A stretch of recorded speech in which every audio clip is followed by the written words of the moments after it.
preview time. So let's take a look at what's coming your way.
The Jeff Meacham Network's Multiverse of Media.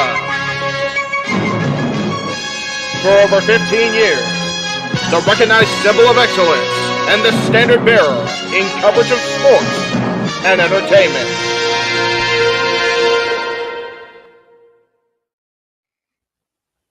JJ, Jeff, you want to kick this thing off? Because I'm still trying to process everything here. Yeah, it's like, who wants to go first? Well, Come on in. It's open mic night with your host. you could maybe say there's really 4 topics, but it's split into 6. The Renegade, JJ Williams. The Sammy and Eddie Kingston thing, which one's the better smelling turd? And his panel of co-hosts. I am the founder. We'll call me that for today since we're going with the Jeff Jarrett love theme here this week, according to JJ. The West Coast Professor, Jeff Meacham. Karma is karma is karma. That's professional wrestling! Damn it! The Simple Man, Noah Foster. It's showtime! Yeah! How you doing, JJ? How you doing, Jeff? James. Yeah. And the He-Man, James Hebert. Imagine Bill Burr, Joe Rogan, Paul White, the Baldies. There you go. It sells itself. Get in there. Short his ass and shit the bed. He's not Amber Heard. Give it time, JJ. Give it time. No, I'm sure Jeff has some stuff that Dumb move. Just don't pull this bullshit again. You get one. Tony needs to stop caring about the ratings. Bradshaw said as long as the ads are in place, we're not going to lose that third hour. Ring of Honor does not have to be AEW Live. They don't necessarily have to coexist with each other. We kind of saw that tonight to a degree. Along with a panel of guests. He's no longer glorious. Don't you bring that up. You want me to rant about what my NXT used to... Nope, we are done here for the night. I swear, James.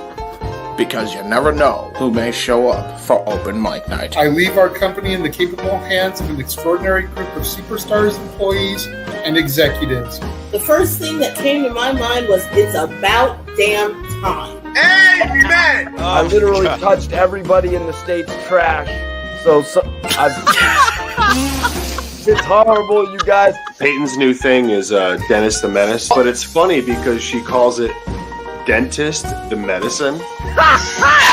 That's great. When Elliot Taylor came out and did Born for Greatness live, I was popping my pussy, having a great time. I didn't care. I was having so much fun. Sit back, relax, and enjoy the show. Fuck Bill Belichick. Oh my God! Go there. How to do the friggin' football thing? We ended on wrestling, and then you bring in that shit. That's just how the thing goes off the damn rails. Brilliant, bloody brilliant.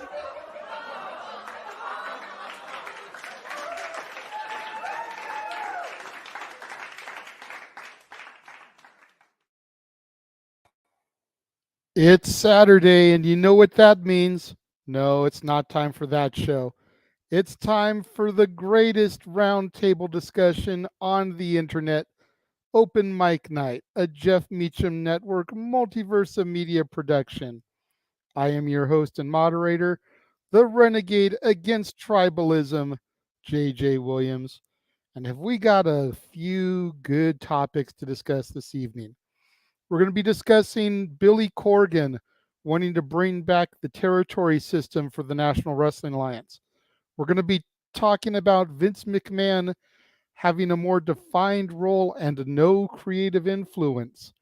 And in our main event, the hypocrisy of Tony Khan. That is right. We've got all that and so much more here today on Open Mic Night. And we're not going to waste any time. We're going to begin to bring in the panel. First of all, the first one to be here today, the Meltzer of the multiverse, Josh Mansfield, is in the house. Normally we give this guy massive amounts of shit, and rightfully so, but today he's actually been a good boy. We'll see. We'll just see if he can stay that way with all the conversation we're having tonight. I'm planning on. I was being a good boy because I knew I was planning on having fun tonight with this. And yes, I'm a good boy despite the bottom part of my nameplate here. Make sure you tune in on Wednesday to the Greg Cherry Show to find out why. Yes. Next person we're going to bring in is the man with all the stats, the man who's probably the most clueless about every one of these topics tonight that there ever could be, despite the fact that I sent him screenshots of all the tweets, despite the fact that I sent him links to read articles. He's a hardworking man like Brooks and Dunn. Give it up for Stat Boy Mike. I am here. I did do my homework. I did study a little bit. Will I botch? Absolutely, but it's worth it. If you don't botch, then you're not Stat Boy. Thank you. But if we took a shot for every time you botched, we'd be in the hospital from alcohol poisoning. This is probably legit. I think there were enough botches on this past week's Stat Boy Sports Bar that you probably could have filled the Grand Canyon. Oh. Probably. Not denying it. And last but not least, for now, the reliable one across NoDQ.com, the multiverse of media, the man who loves that bitch almost as much as I do, Walter Cruz in the house. Hello. I also did my homework, but there's one topic I might botch too. That's okay. That's okay. I mean, see, to take the phrase from Jeff's shirt, see, here's the thing. I know, especially when it comes to the Billy Corgan National Wrestling Alliance topic, the NWA isn't for everybody. Not all of us follow that promotion. Like, truth be told, I haven't followed the National Wrestling Alliance since Championship Wrestling from Hollywood. Jesus, that's a mouthful. Removed itself from the National Wrestling Alliance, which was around 2011, 2012 maybe, because that was the territorial NWA promotion when I was, first getting into all this. Stat Boy would come with me. Jeff would come with me. That's where we first saw Sean Ricker, who became Eli Drake, who became LA Knight.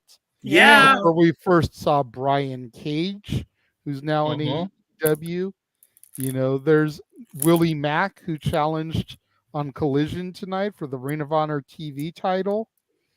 We saw a lot of those guys come through there.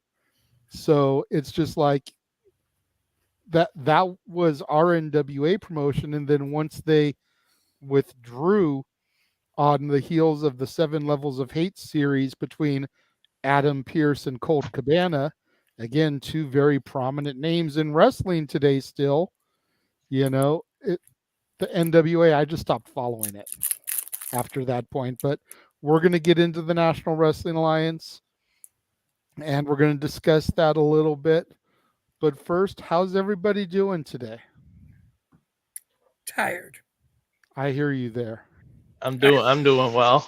I had friends of my son over again. Big video game day. Finally had a Saturday off of work, which I never had. So, right? Yeah. So I'm doing well. I've been at busy Mansfield. Had to serve mass earlier this evening. Don't have to tomorrow, so that's why I'm here tonight.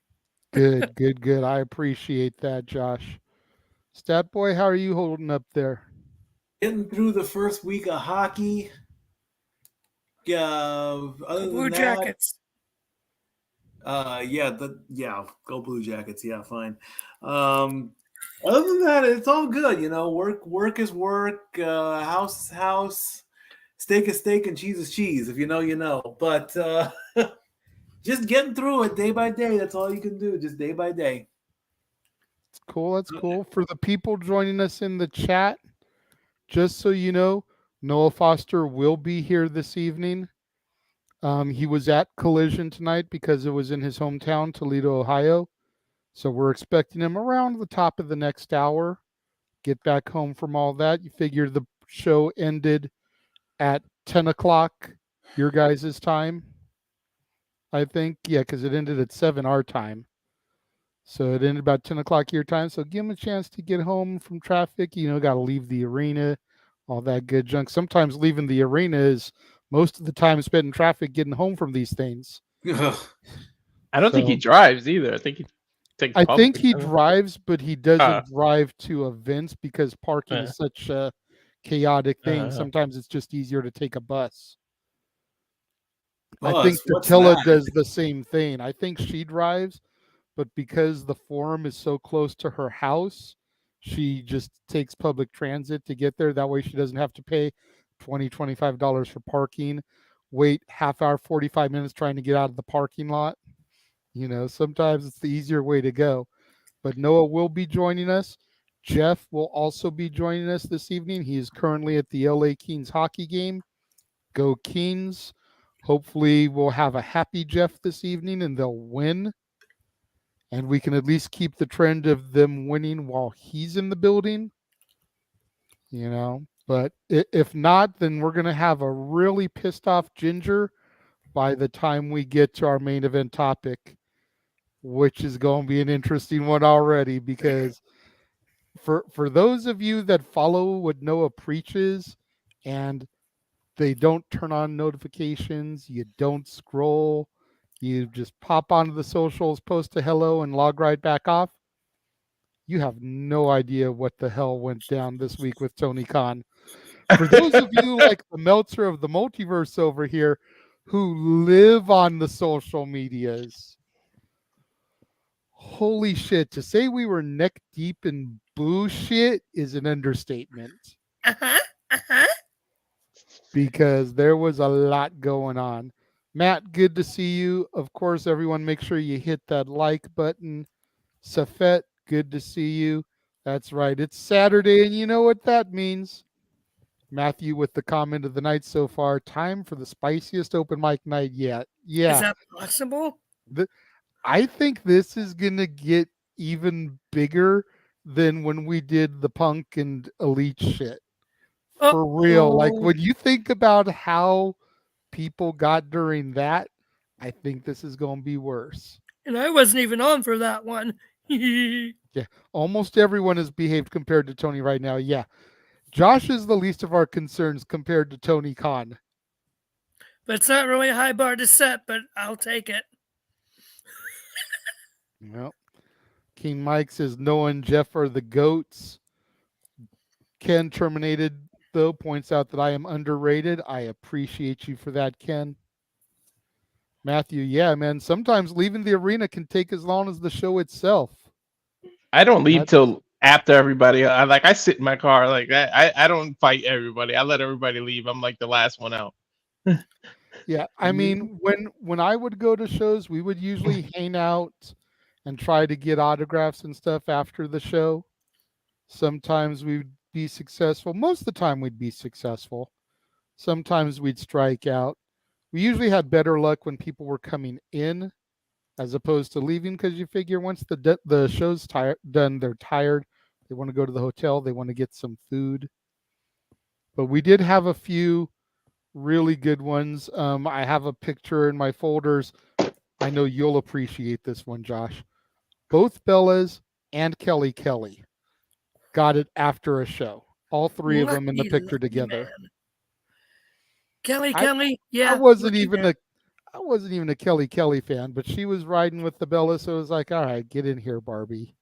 And I'm not saying that derogatory, that's her name. Right. So I mean, she's my favorite Barbie. Get over here, Leaving late, I met Shawn Michaels like 3-4 times leaving late. I don't know why. When he was active, he used to leave late as hell.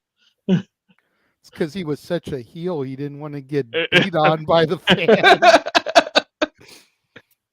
This be true. My two favorite pictures are definitely the wrestlers I've met, being the broken one, Matt Hardy, and the American Nightmare, Cody Rhodes.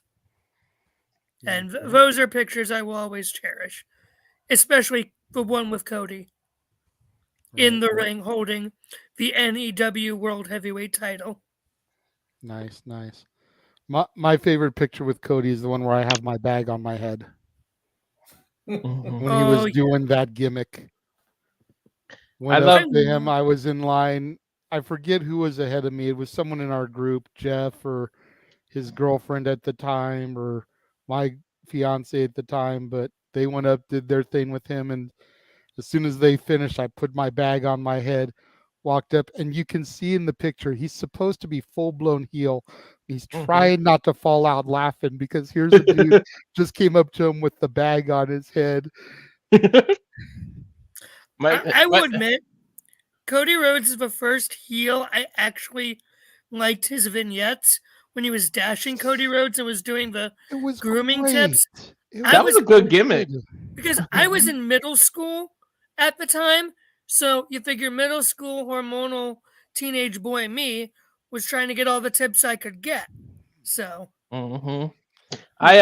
even middle-aged dude is like, okay, let me try and my favorite picture is I got Kofi Kingston on my left, Xavier Woods on my right, and I'm dressed as Cuphead in the middle. And they wanted to take pictures with me. They were like giddy. It took like 5. They took pictures with my kids. They were the nicest people, man. Kofi in it. And I didn't expect them there. It was just a regular Comic-Con for video games and stuff, and they just happened to be there.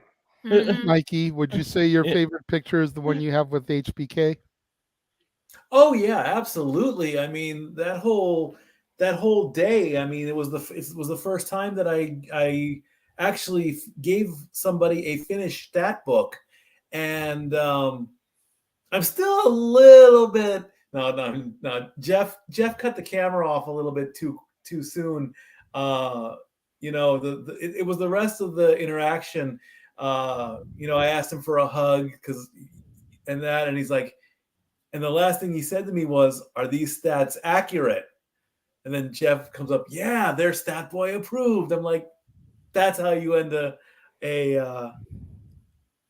interaction. But yeah, absolutely. I mean, I waited 20 years to finally meet him, and I'm pretty certain he still has the book to this day.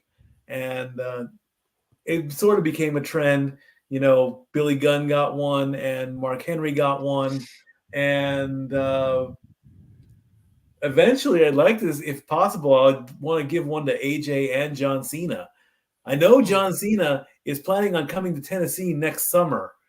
That would be the best time to get it to him. He's doing something special, so we'll see what happens. You got a hug from HBK? I barely got a fist bump from him. Well, the story was that he put in either one of the old WWE magazines, or he was doing an interview with somebody, and he said, if anybody wants to ask me for a hug, I'll give them a hug. No problem. I don't care.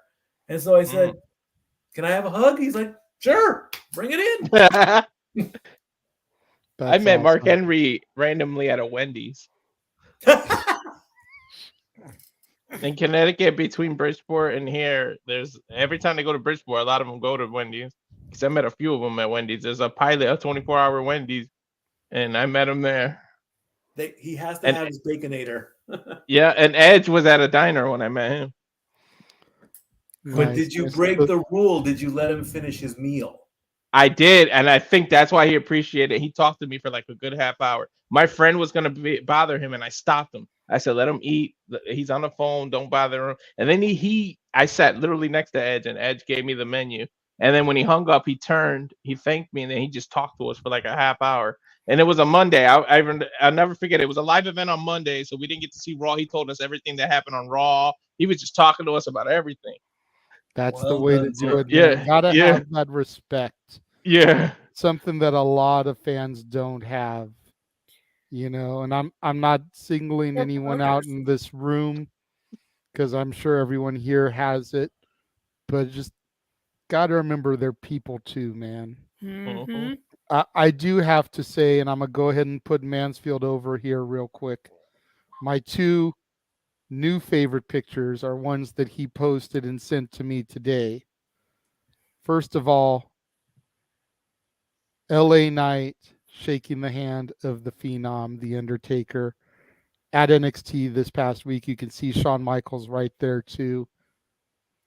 And then backstage, same show, Jade Cargill and The Undertaker. Bravo, well done. I'm jealous of Carmelo. Hey, he had a hell of a night, man, on NXT. Dude. Like, he can retire today and just be like, I had that was it for me. That was the best thing ever. Got put over by Cena and Taker. Yeah.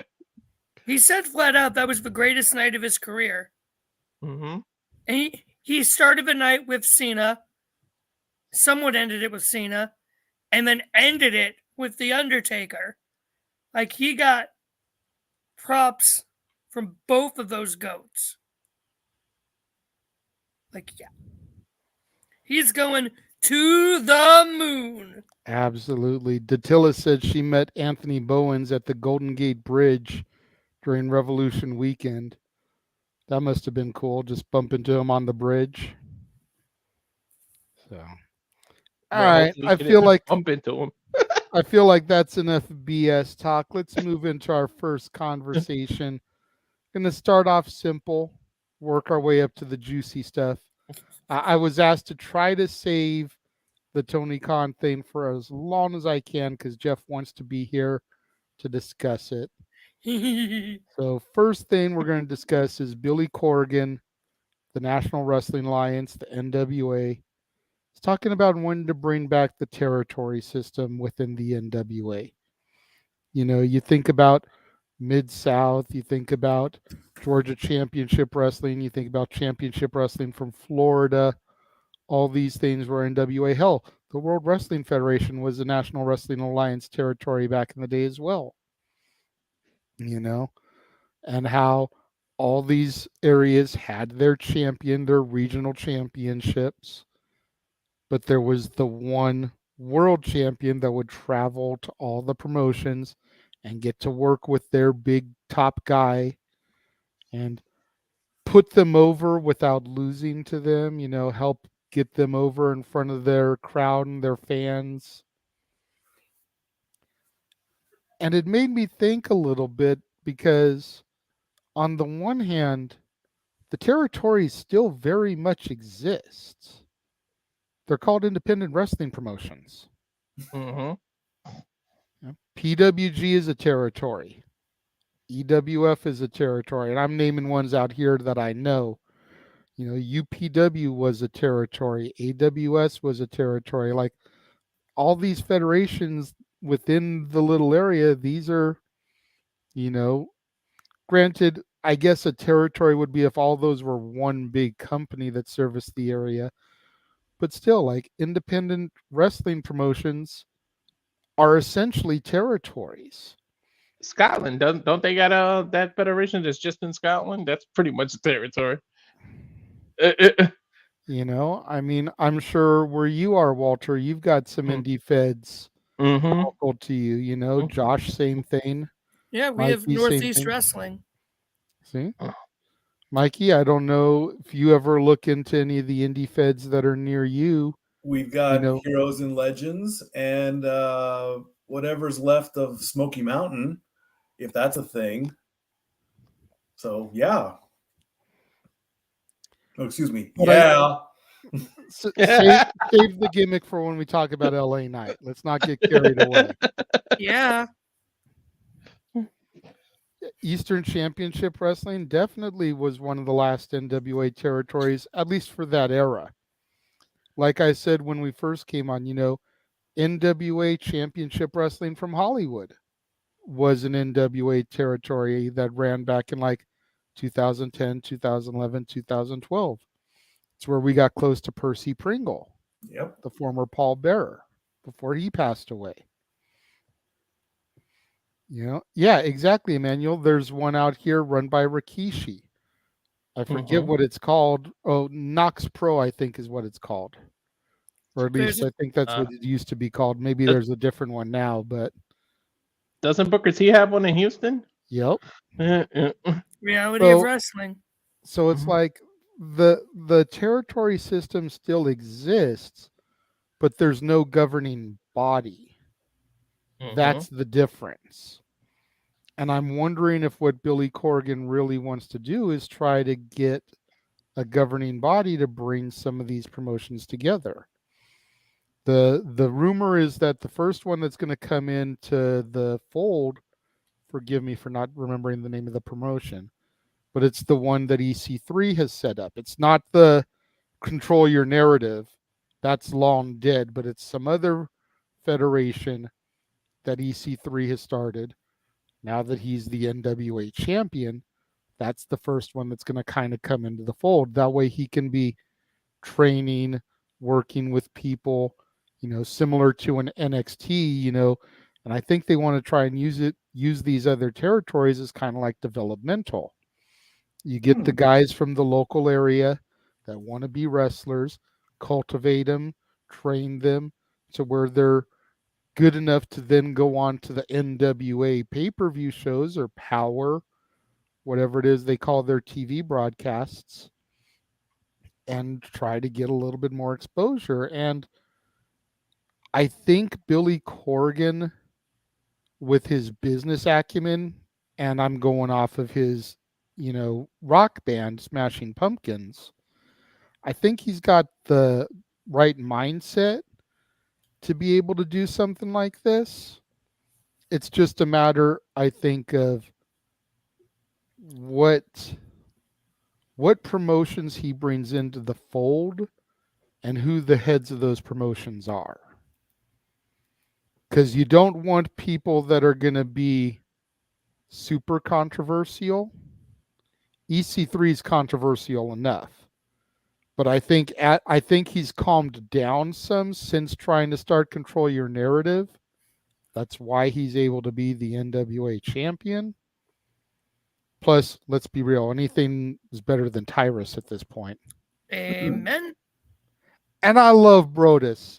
Don't get me wrong. He was a fun character to watch. Got to meet him after a show, ironically, going back to that discussion.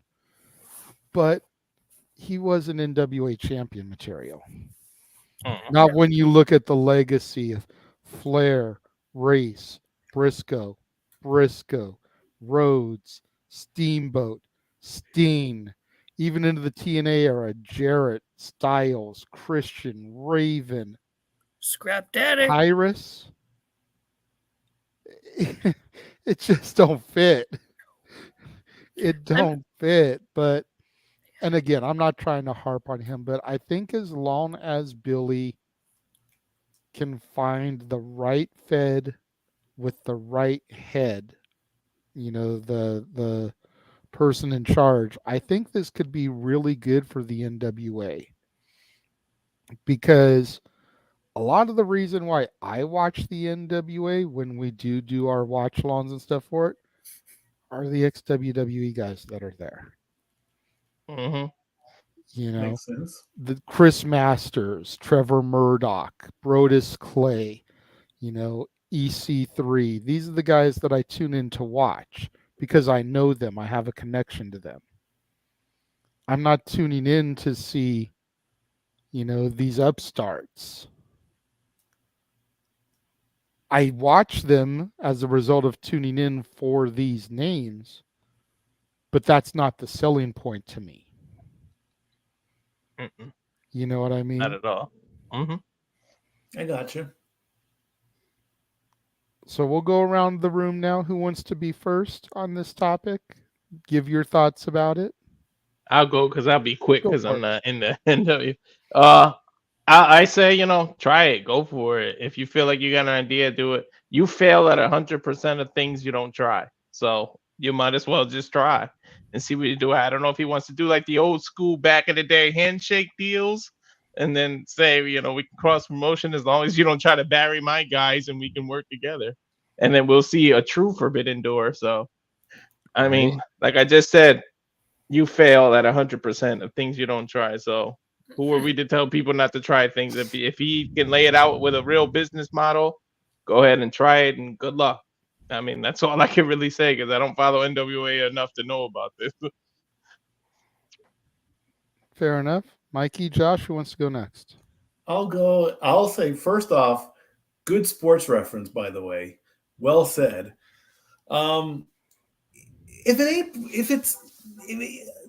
There's nothing wrong with trying something new, especially in this era. Okay, the way I was brought up on territories was, you know, you don't go messing with another person's territory.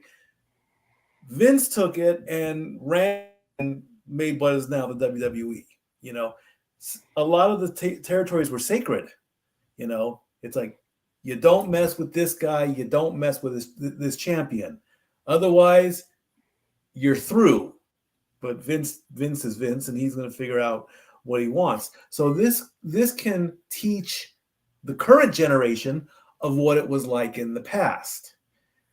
And if it builds and builds and builds, maybe the old eras of wrestling can survive and thrive in a new world, you know. Then they all get together and they all meet up, and you know, and no one will touch Vince, because Vince is everywhere, or TKO is everywhere now, because it's one big thing. But like Walter said, give it a shot, work on it, tweak it, fix it if it's broken. If it's not, keep going with it and see what happens. Fair enough. Fair enough. Josh, go ahead and bring us home. Here's the thing. To steal the phrase, sorry. Here's the thing, though. Billy Corgan saying he wants to restart the territories. My questions for him are, how far are you going? I.e., what all promotions are you going to just do the indies and leave it at that? If so, no issue. But if I wonder if he tries to get Scott D'Amore, Tony Khan, whoever runs AAA and New Japan, and if he tries to get probably be Triple H at this point on a board like that. I don't see that happening. No. I don't see... I see that happening over Vince's dead body. Vince was the one who walked into a, territory heads board meeting, looked at everyone, said, fuck you all, walked out and destroyed them all. Pretty much. Oh, yeah. After his dad promised him that he wouldn't do that. Yeah, after he promised his dad he wouldn't do that. So I don't know how far that will get without some potential resistance. Now, again, how much control and influence Vince has, we will get to a little later, and I'm gonna have fun with that one. It just...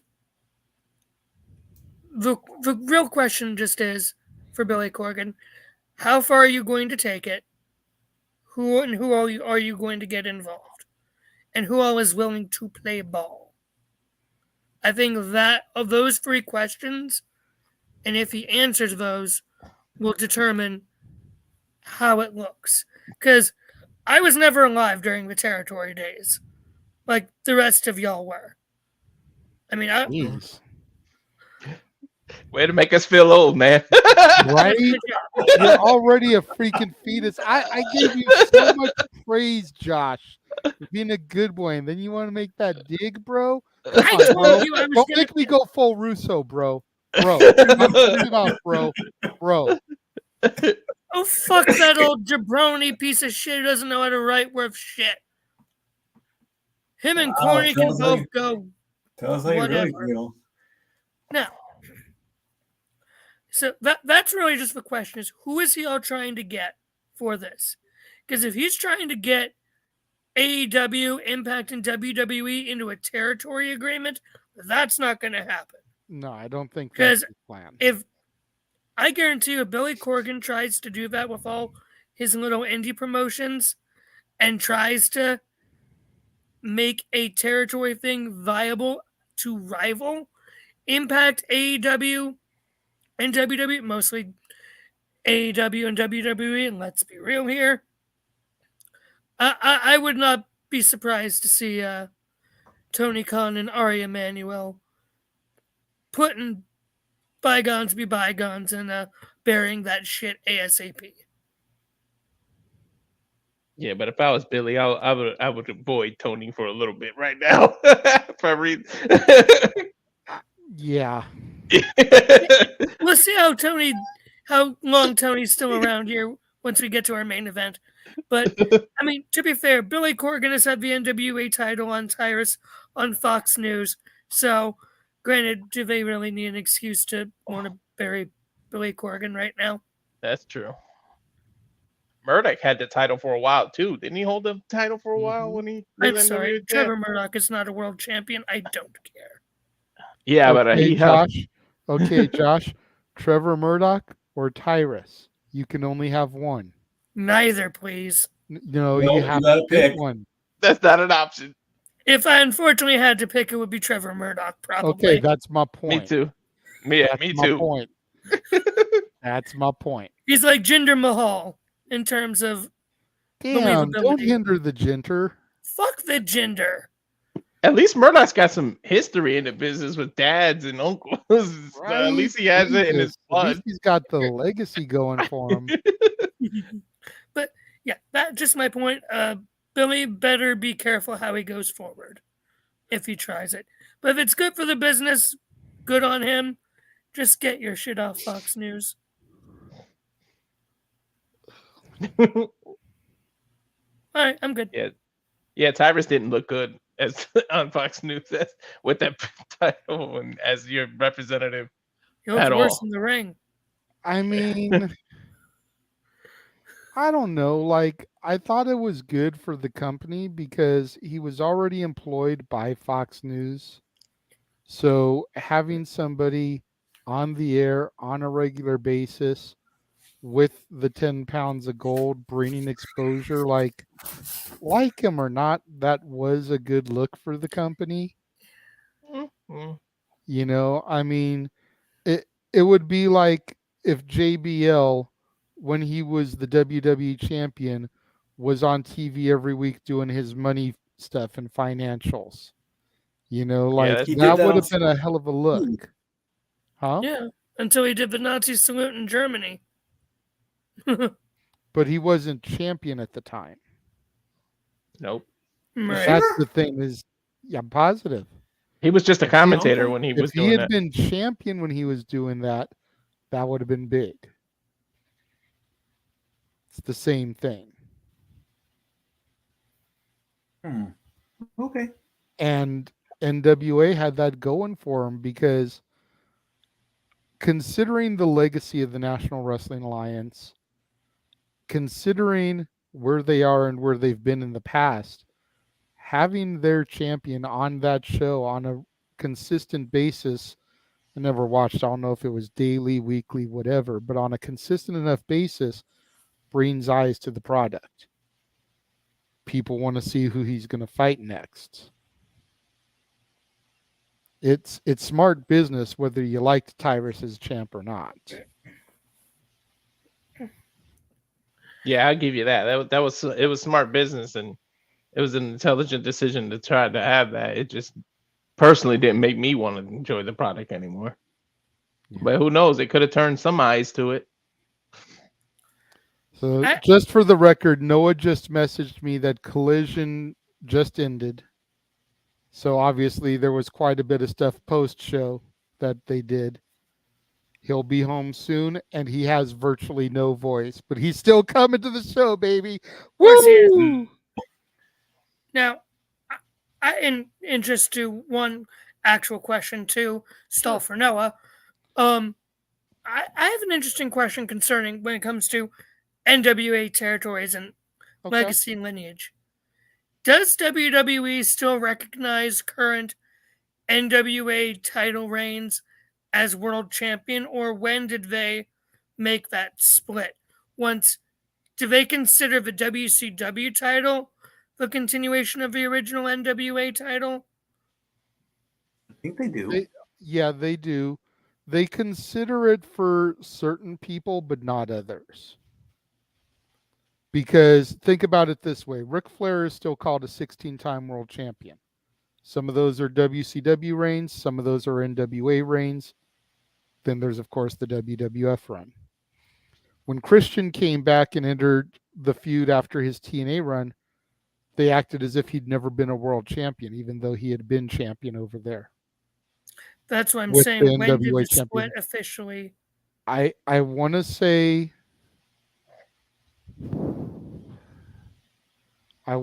when Shane Douglas won the tournament is when they stopped recognizing it.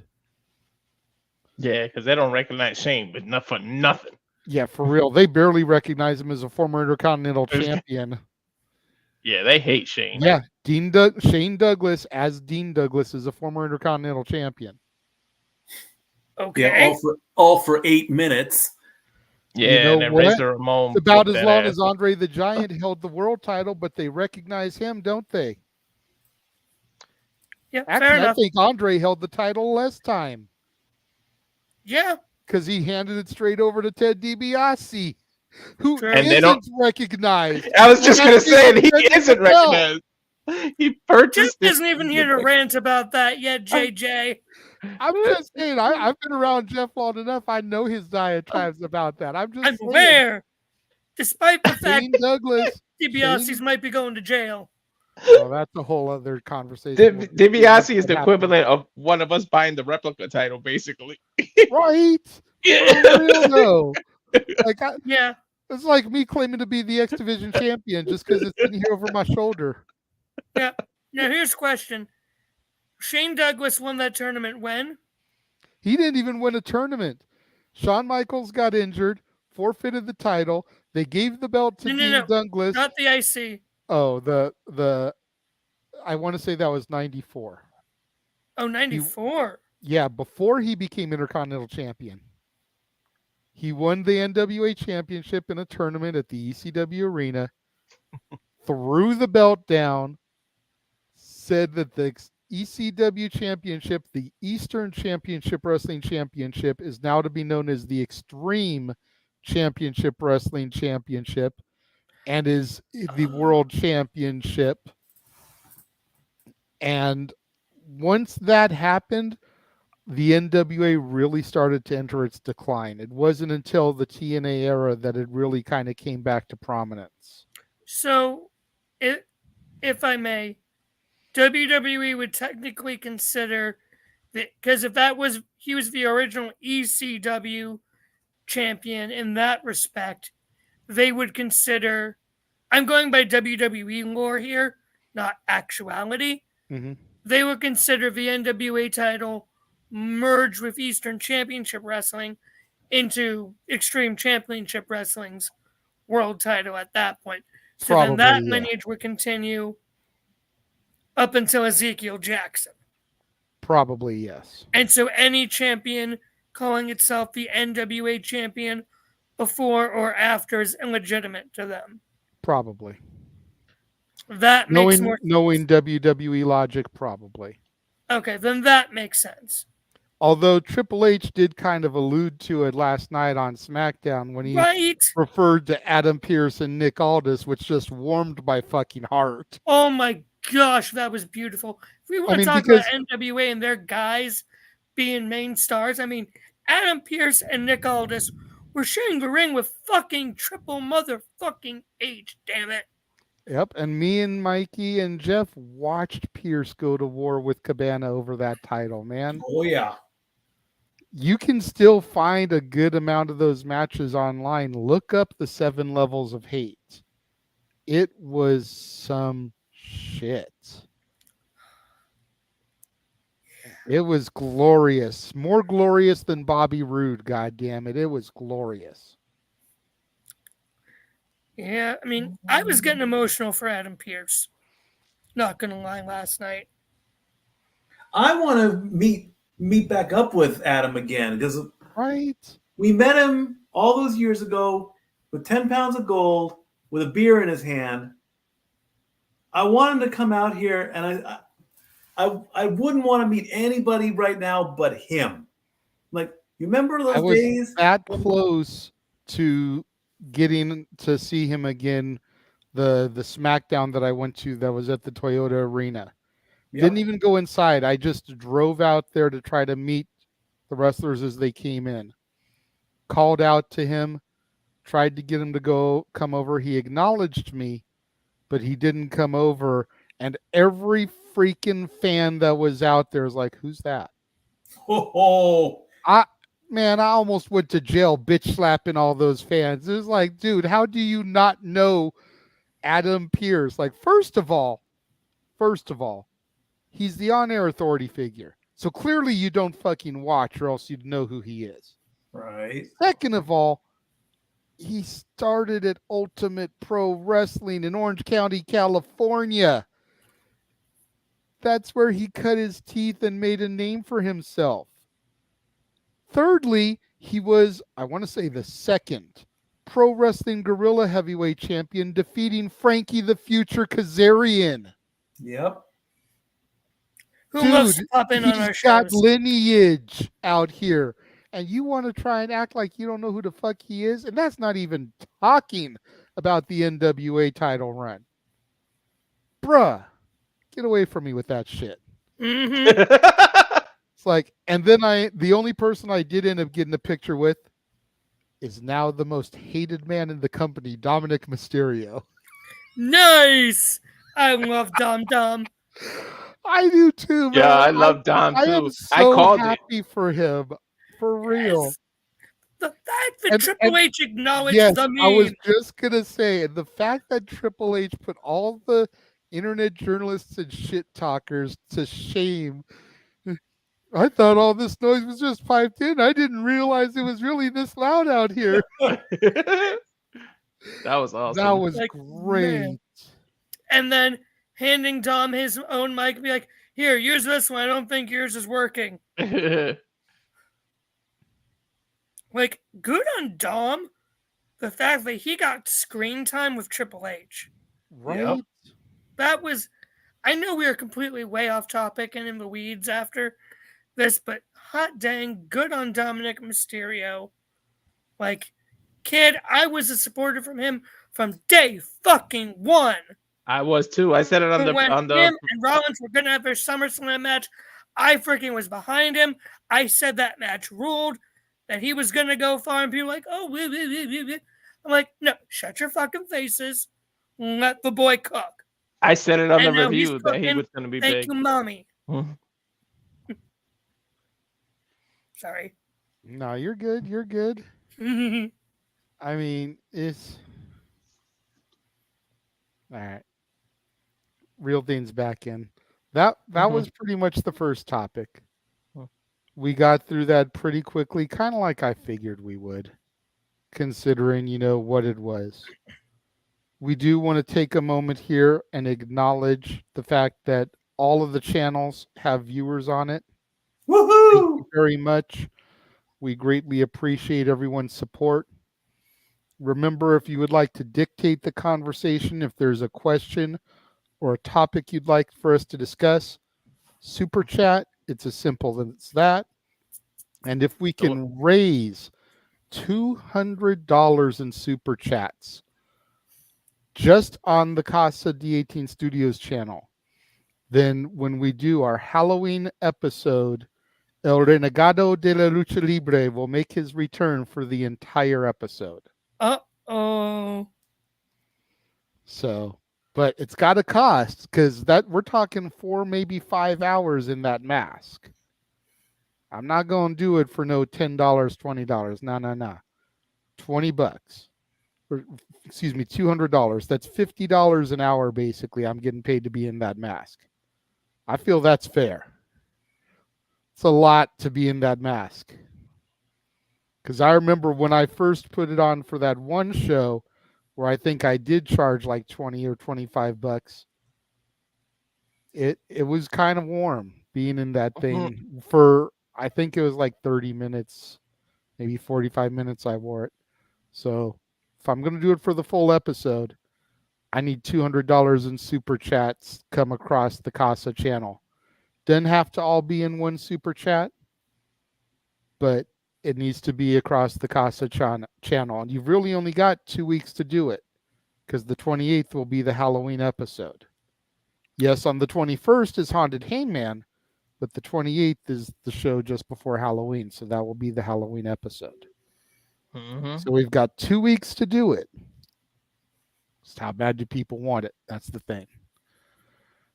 So we're going to take a quick commercial break, take a look at a couple of trailers here, little quick ones, and then we will be back to discuss Vince McMahon and his lack of creative control. We will be back.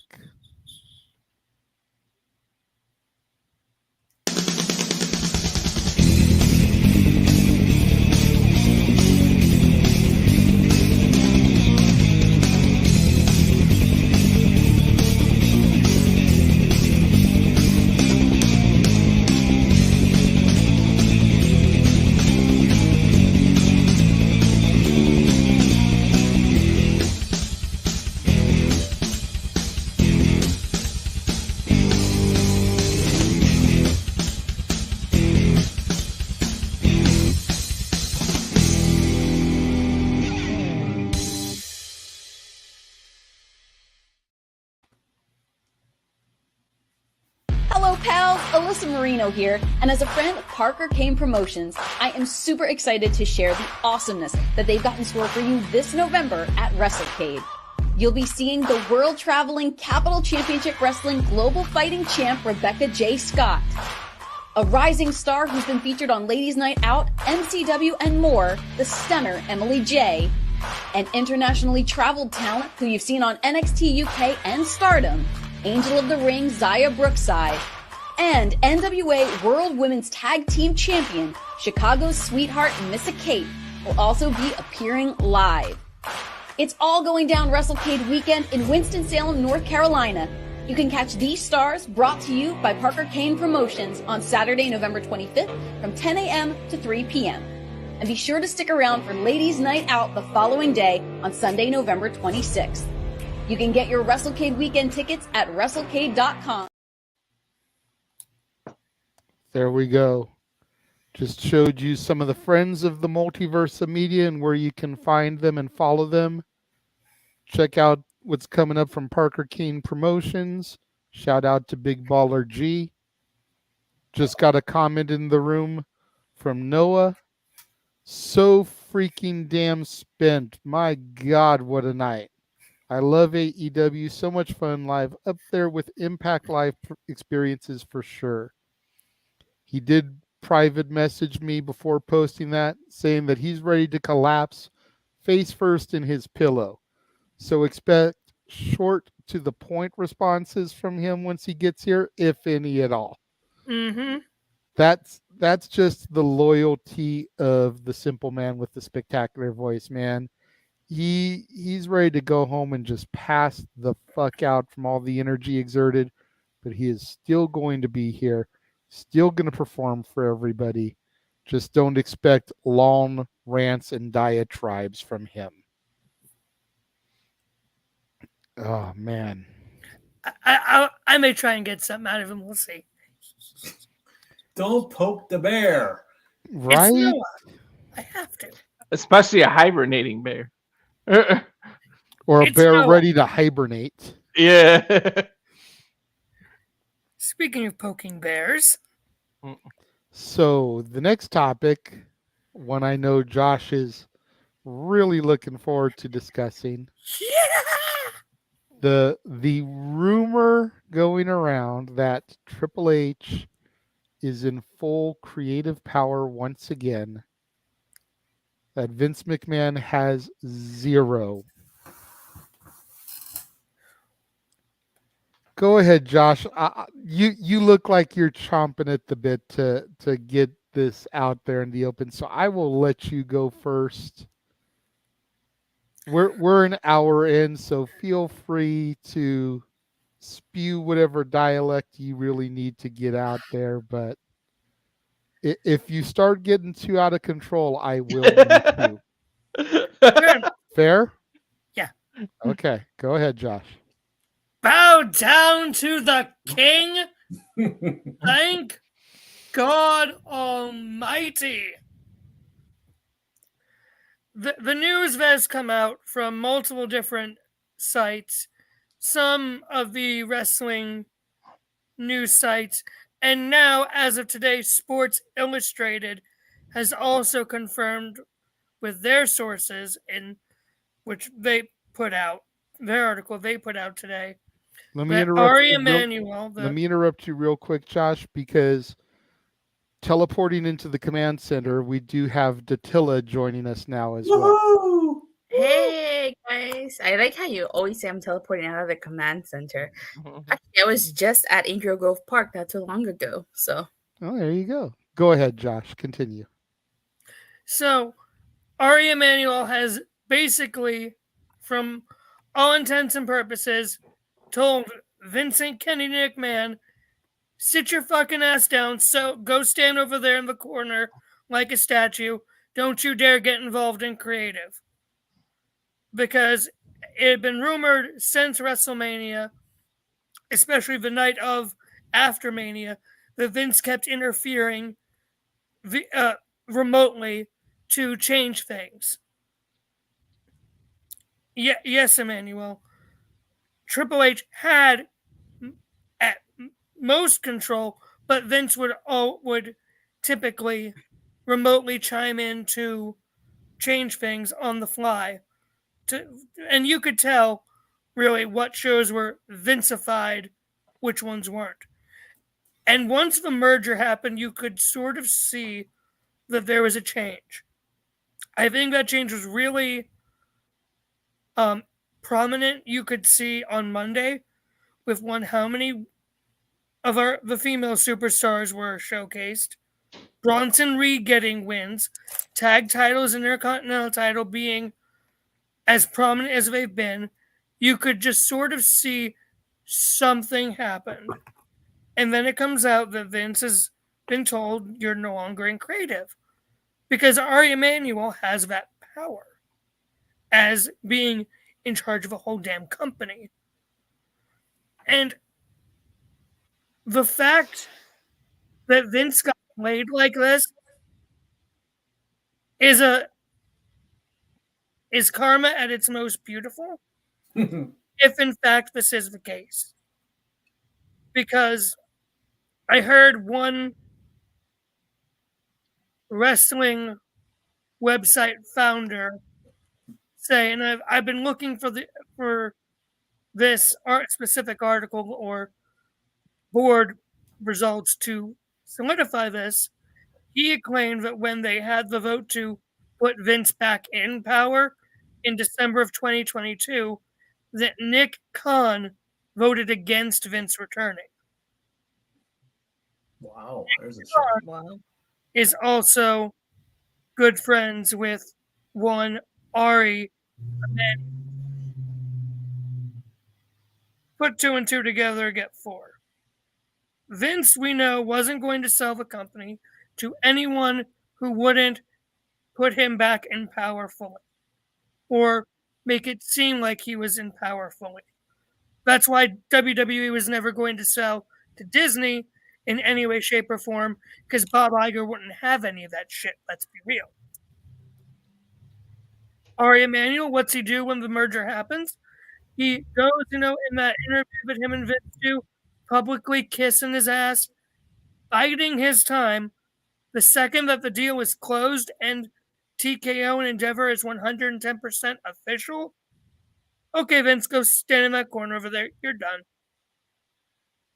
Because he blamed Vince specifically in a Bloomberg interview the other day for why stocks went down. He blamed Vince specifically by name. So I can fully believe that Ari Emanuel with Nick Khan and maybe even Triple H basically just said, okay, we'll give Vince the appearance that he has power, but in reality, once this thing closes, no, you can just go over, stand over there and, be a good little statue. You're done. So that's my thing on this. I think it's great. It's been great for television with what all we have seen. Right. Especially on Raw the last few weeks, because Raw was seeming so stale lately. Yeah. But now I said, yeah, I agree. But now we have a lot of shakeup and change. And it really seems like now that even though Vince is nominally in the company, Triple H doesn't have to worry about getting overridden every single week. And have those eyes looking down on him, like he has to look over the back of his head to make sure Vince isn't behind him saying do this, do that, etc. I really think this past week, especially Monday, was the pinnacle of that. But that's just my opinion. Thank you, Ari Emanuel. Ari screwed Vince. Yeah, I agree with you on a lot of those points. I think the true test as of right now is going to be, ironically, the Jade Cargill experiment. Oh, yeah. You know, we saw her at Fastlane, saw her on NXT, saw her on SmackDown. Haven't seen her on Raw yet. But where she ends up, how she's booked, I think is going to be a true test to see if Hunter is back in charge or if Vince is still got his hands in the cookie jar, because I see big things if Trips is in charge with her, and I see her getting buried if Vince is in charge of her. Because Vince has always been that guy to be kind of petty if he didn't create a star. I think that's also partially why Cody ended up losing at Mania 39. If Vince came back in, and because apparently Vince changed, it was rumored that Vince made changes to WrestleMania Night 2 the day of, and I would not be surprised if that ended up being part of it. Well, I honestly thought that whoever faced Roman Night 2 of WrestleMania was going to lose regardless. Fair enough. See, I still firmly hold to the belief that if Cody hadn't been out for half the year with his torn pectoral, he would have finished the story. That makes sense, yeah.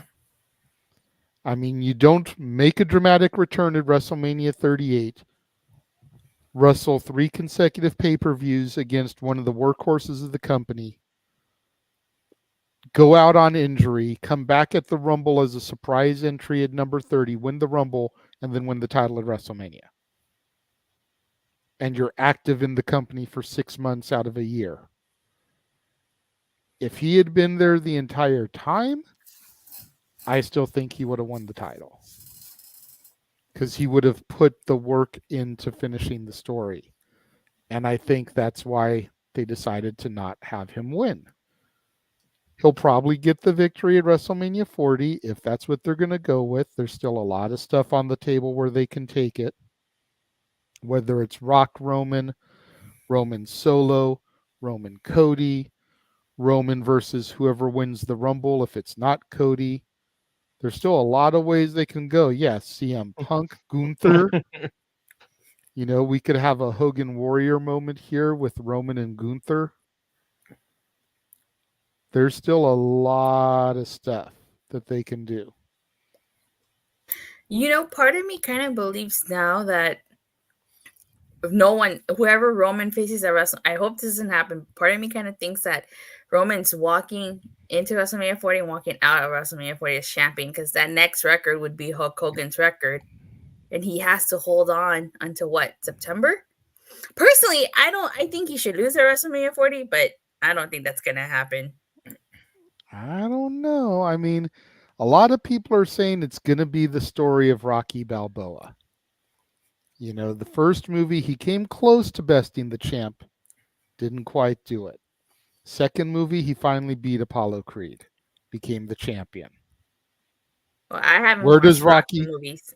I've never seen them either. I just kind of know the general story. And where does Rocky take place? Philadelphia. Yeah, you right, damn it. So I'm just saying, like, there's a lot of rumors that that's going to be what they're playing off of here. Is hopefully Cody is Rocky going in to face Apollo Creed, the champ, in the rematch in Philly where the Rocky statue exists, the stairs that Rocky climbs in the big montage. Like everything is right there. So we If we did start get hearing, we if we did start hearing Eye of the Tiger in vignettes, then we know. right. We did get a $2 super chat from Emmanuel. Thank you very much for that. Says, where's your 1,000 day Roman shirt? Well, if you watched the State of the Casa address, I did discuss having lost my Lyft job right around my birthday. Money's been tight for me. Haven't been able to buy one. Bottom line. If I can, I will tell you what, Emmanuel, if I get to my target goal for El Renegado de la Lucha Libre, then I will use some of that money to buy my 1,000-day shirt. Oh, you're saying okay, I get what you're saying. I was like, what are you saying? I got what you're saying. Okay. The Renegade of Wrestling, but I said it in Spanish. Because I have a lucha mask over here that I wore on a show one time. So I dubbed myself wearing the lucha mask as El Renegado de la Lucha Libre. Llegaste tarde, Tatila. Oh my god! I said she was late. She got it. And the light bulb went off suddenly. Es que lo dijo muy rápido. He said it really fast. I couldn't show you what he was doing. I was gonna say she probably had to pause for a second. Like, wait a minute, JJ is speaking Spanish. What is going on here? Well, if you remember, bro, they did the same thing with me a long time ago. They literally translated Long Beach Kid in Spanish too. El Chico de la Playa Larga. Mm-hmm. I'm like, what? I thought he was about to say Chico del Apartamento 512. No. But we did play that song on the radio station in college. Still better than El Virtuoso. Oh, I got the Pink Ranger helmet, Lord Zed's helmet, Lord Draken helmet. Damn, girl. All right, and then I pre-ordered the red and white, and I still need to get my hands on blue. Okay. Yeah, my finances ain't allowing that right now. I wore my Pink Ranger helmet on my stream. Oh my god, like I needed to have the fan on because it got really hot with that thing on. Right?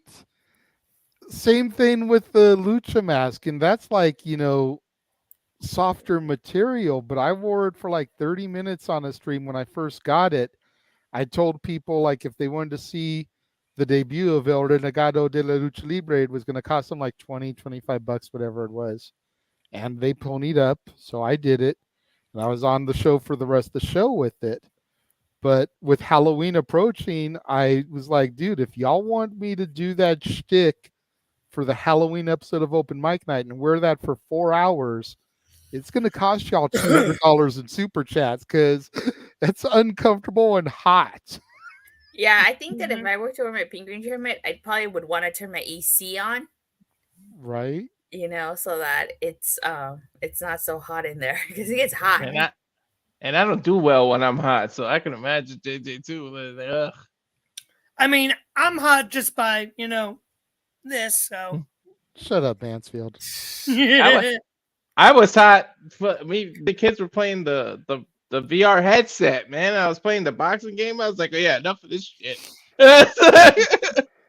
And Emmanuel, for my answer to your super chat, I wasn't ever gonna get one because because you don't acknowledge our tribal chief.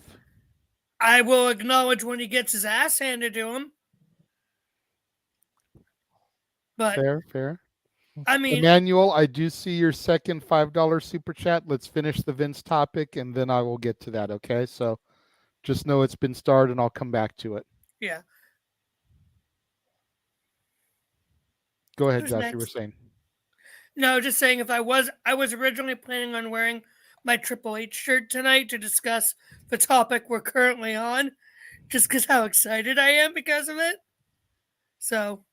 Yeah, and y'all know me. Usually I'm wearing some kind of shtick shirt to plug one of Jeff's mini shirts. But I wore my Wolfman shirt to my daughter's Halloween carnival. So Figured just stay in it. It's October. It's spooky month. You know. So who wants to go next regarding Vince McMahon no longer having creative control? I'll go and I'll say. Go ahead, Mikey. I'll say.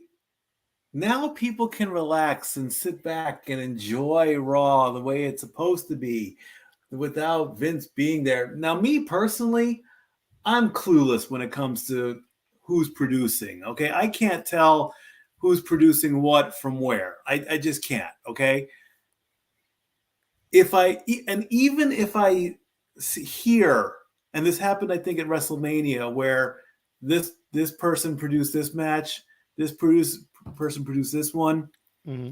It's not going to mean anything. It's not going to mean much. You know, if they produce the job, if they produce the match, and the match went the way that they wanted it to, and they're happy with it, guess what? You did your job. Good for you.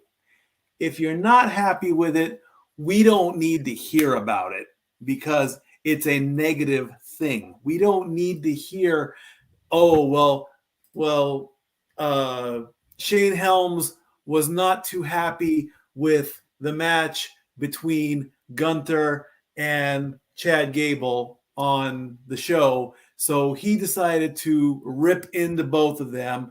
They go to Vince. Vince says, go talk to Triple H. Go have a rematch. Do it again. No. That's too much of the business that we don't need to hear about.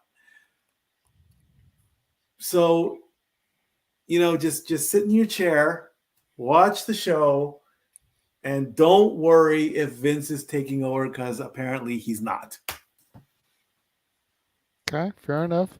Before I turn it over to Dattila or Walter, ladies and gentlemen, hot off of an AEW collision in Toledo, Ohio, give it up to the simple man with the spectacular voice, Noah Foster. The simple Although man probably with no tonight, I was going to say, tonight is probably the simple man with no voice. And you're mostly right. Hello. Oh, wow. Whoa, get some tea and honey, dude. I'm fine. Relax. I'm not going to speak a lot tonight, so don't expect a whole lot from me. I don't have a lot to say. So you're perfectly fine. Did you lose your voice cheering for the bunny? She didn't show up, you idiot. Noah? You should Noah, know better. you sound like Kane when he went, suck it. Yeah, I figured that's what everyone's going to reference. Either that or a very hoarse Triple H. Either way, it was fucking worth it.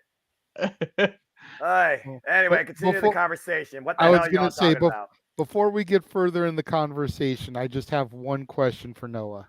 Go ahead. Did you have fun, my brother?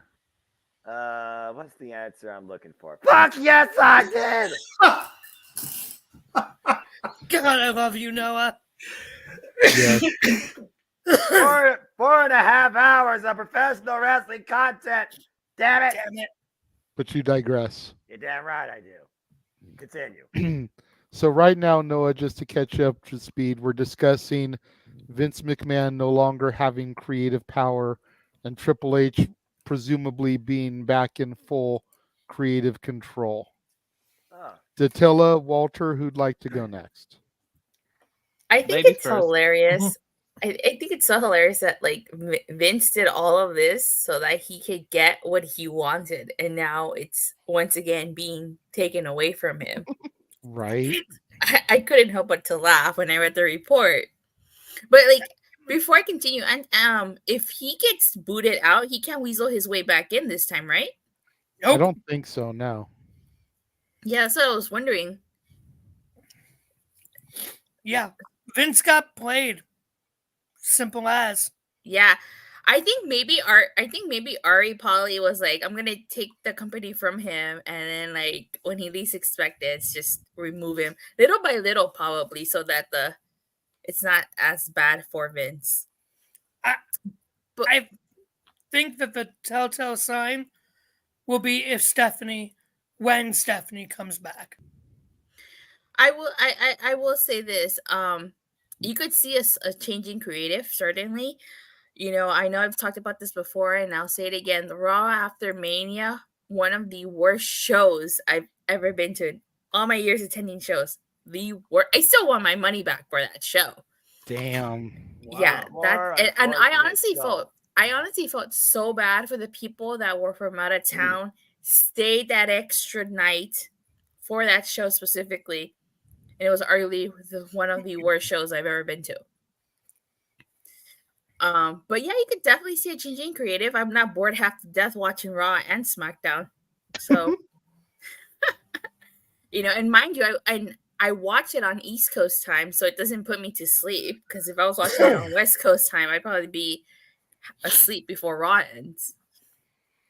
See, that's one of my hardest things is the fact that I don't get the East Coast feed of Raw. And I will admit that there was a while there where Raw was struggling to keep me through the whole 3 hours. Ever since Vince came back, so to speak. There were a few episodes where it was like, oh man, my eyes are getting heavy and it's not keeping me going. This week's Raw didn't have that though. And I don't know if it was just because it was the Raw coming off of a PLE or if it was because of the tonal shift between Triple H and Vince Creative, but it definitely didn't do that to me. And I was able to stay up till 11 o'clock with the energy that I needed to.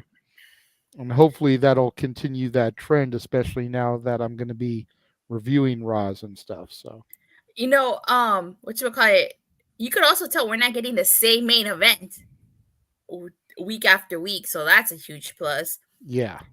I've forgotten what it's like to watch Raw on West Coast time, but I don't think with the Raw that we were getting, I don't think I would have made it to 11. I probably would have tapped out around 10. I would have been like, nah, I'm out of here. Because I wasn't going to sacrifice sleep for... Well, actually, no, I would have to because I review wrestling, so I wouldn't have a choice. Right? I would have to stay out till 11. And sacrifice quality sleep for that madness. That's your choice. Yeah, but you could definitely see a huge shift. Hopefully the reports... it seems like the report is true, but hopefully... this is a sign that Vince is slowly losing power. So we got to wait and see. But there's definitely a shift in creative. Nick Aldis got to keep his name. Wasn't, a different name, but which is good. Yeah. So we'll see. And now there's rumors that they may be trying to bring Mickie James back because Nick is there now, have the husband and wife back together. Well, Mickie James is challenging Trinity next weekend for the Knockouts title, so we'll see how that goes. I know. We're looking forward to you and Noah calling the action for Bound for Glory next week. Yeah, it's just going to be a great show, that's for sure. Oh, no doubt. It looks stacked. Yeah, it definitely is stacked. NOLA, New Orleans, Louisiana. Back to the running gag of that again. Yeah. Say their names and they appear. And someday JJ will believe in Joe Henry. Yeah, one can only hope. One can only hope. Joe Henry! When he sees the light, he'll believe in Joe Henry. Yes, he will. He is, nor do I care. Joe Henry will freaking save the Digital Media Championship. Anyway, continue. I believe in L.A. Knight. Yeah. He's still not beating Roman Reigns because they don't believe in him enough to do that. One of these days, Noah, I'm going to buy you the bunny shirt and send it to you. There's nothing wrong with him losing. You don't just because you lose doesn't mean that you're getting jobbed out. Like you can look good in defeat. Oh yeah, that's true. And I do believe that this won't affect negatively LA Knight. Not to go off topic, but maybe it also kind of coincides with the topic because you're talking about changes in the creative direction of WWE for the better under possibly just Triple H's visions and choices and the people he trusts versus McMahon input, where I still had to call the worst fucking show of all time. Damn it. While you were there live. I'm always one of those that takes WWE with bated breath when it comes to a higher chance of better wrestling showcase and possibility. seeing is believing. But I've already said with JJ, his passion brought me back to the point. I enjoy calling WPLEs, and this has been the best year of WPLEs in a long damn time. Now, as far as the weekly shows, I still don't watch Monday Night Raw. I don't watch NXT. I don't have Fox. So I can't watch SmackDown. I know they're going to USA Network, but I'm going to play that by ear as well based on how Survivor Series turns out. So again, I'm just going to play it all by ear. I'm not going to confirm or assume anything. Definition of assuming can ask you and me. At the end of the day, you're reading what is reported. Until it's literally said from the horse's mouth, and that's WWE, it's not 100% accurate. You hear that, Mansfield? Oh, my last Hear that, dirt sheet? Go ahead, Nutella. My last thing is, I wonder if we're ever gonna get new tag belts. I mean, Rhea Ripley got a new belt. Oh, Asuka, God! when she was Give me champion, the got a fucking new belt. quarters and dimes made out of less precious metal than the sink made of pennies. Fucking make tag team wrestling matter. Both visually with actual variety. And even Rollins got it. Rollins got a belt. Damn it. Roman got a new belt. So the only belts missing are the tag titles. So Noah. That's not a new championship. Noah. That's a freaking Noah. rebranded WWE generic title. Preach it, brother. Noah. What? We agree with you, but let Nutella get her point across, bro. Oh, it's okay. Like I was saying, Rhea Ripley got a new belt. Asuka got a new belt when she was champion. Rollins got a new belt. Roman Reigns got a new belt. The only people that didn't get new belts were the tag team champions. So I wonder if now with Nick Aldis in charge of SmackDown, I wonder if he, will create new SmackDown tag team belts. I honestly thought he can announce the split of the titles after that. Yeah, same. So, but I knew we weren't gonna get new tag titles when there was no little table with a bag on it. So, but I would think that if not this year, with only 2 months left in the year, maybe next year with the road to WrestleMania, maybe we'll get like a whole tournament for like SmackDown tag titles or something. Well, actually, it would be WWE titles and world titles, like in the Ruthless Aggression era. So, right, we'll see. That's a hell of a Mm-hmm.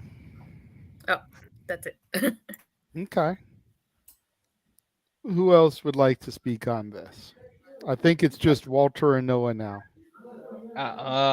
You want me to go, Noah, so you can rest your voice a little? Go ahead. I'm still awake. So there's that. I'm working on yeah, I'm glad to see this, but at the same time, you got to take things with a grain of salt. 5-6 months ago, we were all talking about Vince no longer in the company, retired, and 6 months later, we're still talking about him. So it's kind of hard to just believe everything until you, like Noah said, until you hear it from WWE or you physically see it. Then you can't just believe everything. But I mean, all signs point to it. But hopefully he doesn't. I don't know if he can weasel his way out, because they did say he had some ironclad things in his contract. We don't know what that contract says, so hopefully he can't weasel his way back in. But we'll see a different direction. Maybe Triple H can keep Raw and SmackDown actually separate now that there's GMs.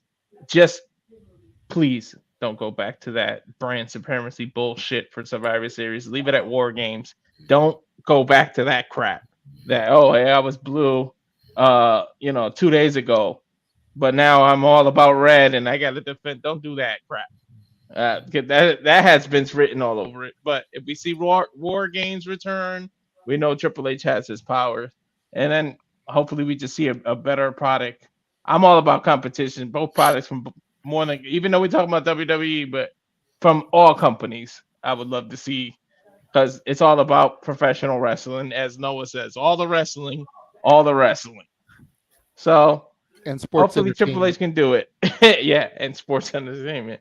So we'll see, but it's hard to just take it as 100% because we're talking about Vince McMahon. He finds a way. It's just one of the smartest. You can say what you want about him personally, but he's one of the smartest businessmen. And if you think he got outsmarted by somebody, don't. Until we see that man breathe his last breath, don't underestimate that man. Team SmackDown brand supremacy. I was always believe it or not, I was always Team SmackDown when it came to SmackDown versus Raw. I was always Team SmackDown. What about you guys? Same. Same, because it was the more wrestling focused show. Then NXT arrived on the scene. Yeah, me too. Because especially because they had Eddie Guerrero back in the day, and that was just my dude. Yeah, it was hard for me back in the OG era because you had the SmackDown 6, but then Raw was really stacked also. But yeah, I would definitely say here recently SmackDown is the superior product. Mm-hmm. Give me brand supremacy war games. What do you think about that, Walter? Nah. I was Go ahead. I was whatever Undertaker was on, I pretty much was that. Cause you know me and Undertaker. That's my like woo. So that's Same. how I was. He's my goat. Yeah. I think War Games is going to be Judgment Day versus whoever. Yeah. Judgment Day and Bloodline versus Cody, Yeah. Jay, KO, Sammy, etc. I'll say this: Triple H is really in charge. If we stop getting Kofi Kingston and Xavier versus Viking Raiders in some shape or form, because every goddamn week it's one way or another these two are facing each other. Like if we get away from that, Triple H is definitely in charge, and I might believe it. Because damn it, I'm sick of seeing New Days versus Viking Raider or some iteration of it. I want the New Day to bring back their Power Rangers attire. Right. That was That was pretty legit cool. like my favorite outfits they did. I'm surprised they never made action figures of them in those gears. Oh, I totally would have bought those action figures. Mm-hmm. They might not have been able to get the clearance from Saban. Hasbro now. True. I feel like they could get the approval from Hasbro. I feel like though I think they retired those attires though. I know they paid tribute to JDF at a house show, and then since then they have never worn that attire ever. That would make sense, man. Yeah. Well, if it's a Hasbro thing, then it could be an issue of Hasbro versus Mattel. Yeah. Ooh, you're right. Since Yeah. Mattel makes the WWE action figures. So That would do it. that might be why. Yeah, that's probably a reason why. Noah, why don't you simply give your thoughts on this? So the topic in question is creative direction in WWE permanently changing for the better? Don't assume until you see a press release from WWE. I will say this, like I said earlier. This year's PLEs have been better WWE PLEs in a long damn time. They don't feel like one match write-offs that I regret watching a lot of the time because they bore me. Calling this stuff with Jada this year has been absolutely fun. The longest time in a long time in WWE since I feel Triple H influence has taken over.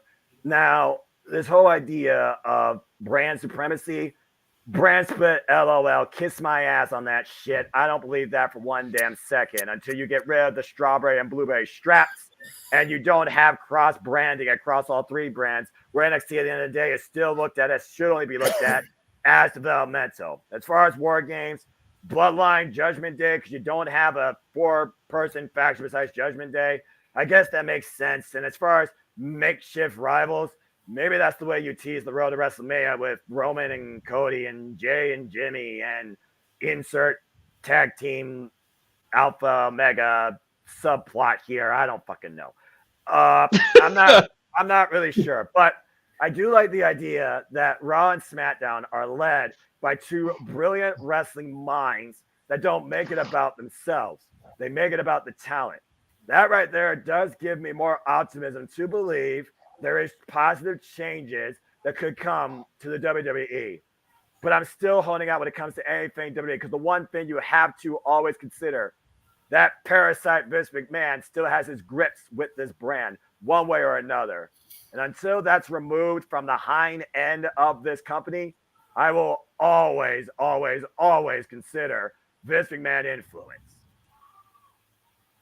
Fair enough.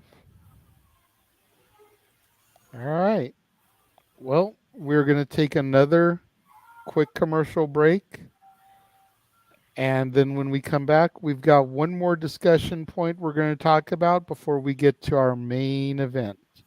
So don't go anywhere. All right.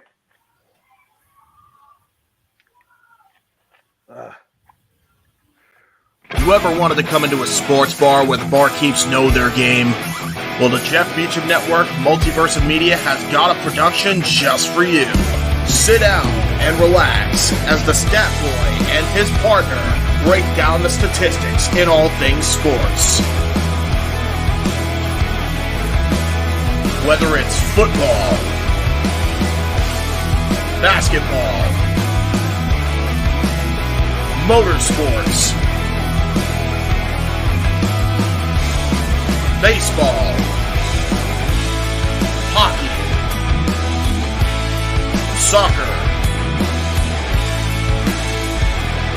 professional wrestling, mixed martial arts, boxing, and much, much more. All are welcome. Your barkeeps here keep you up to date and in the know of everything going on in sports, while also having a pleasant conversation about it all. Your host and owner of the bar, Stat Boy Mike.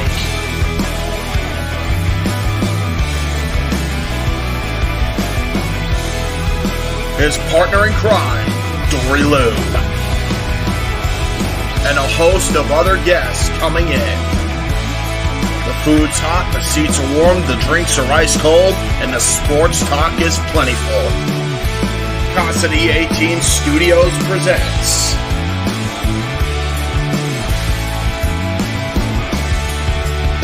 Stat Boy Sports Bar. Take a bar stool and enjoy the show.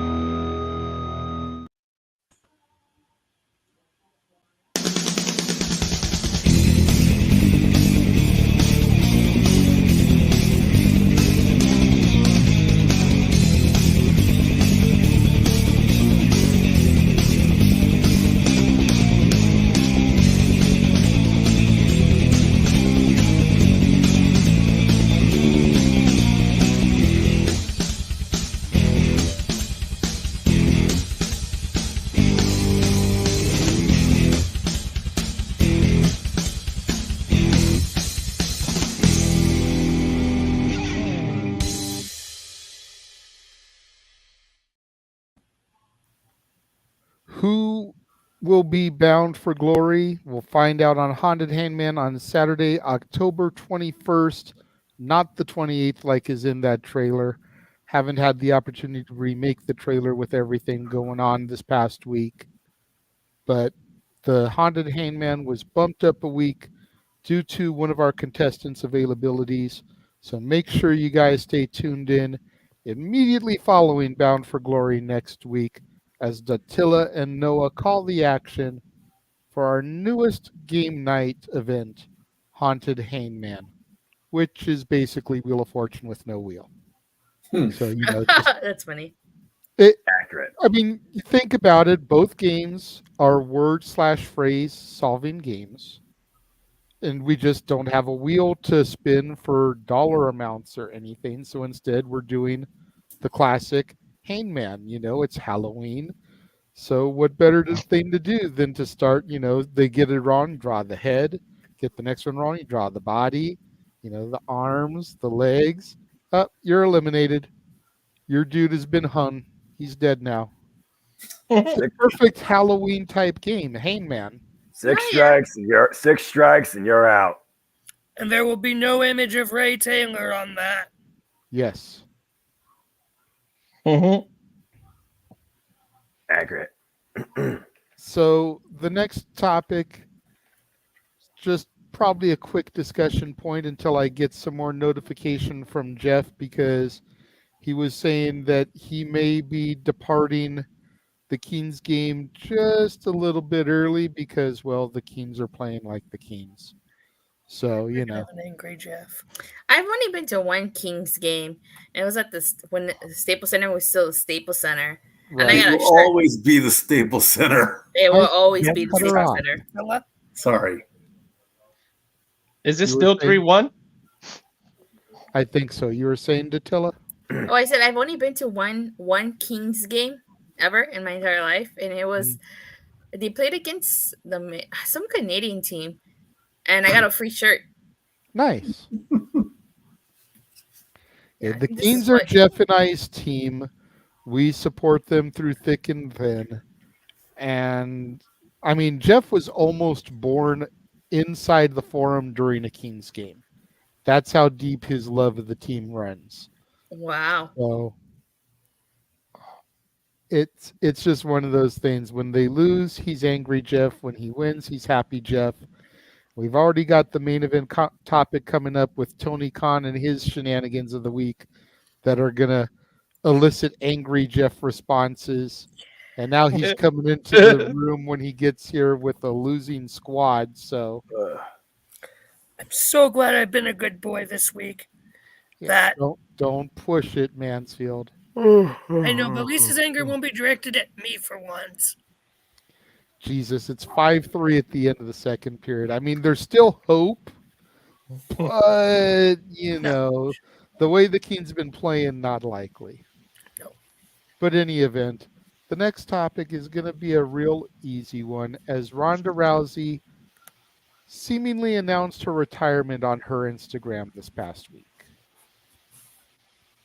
You know, she's no longer going to be fighting in UFC. She's not going to have a WWE comeback.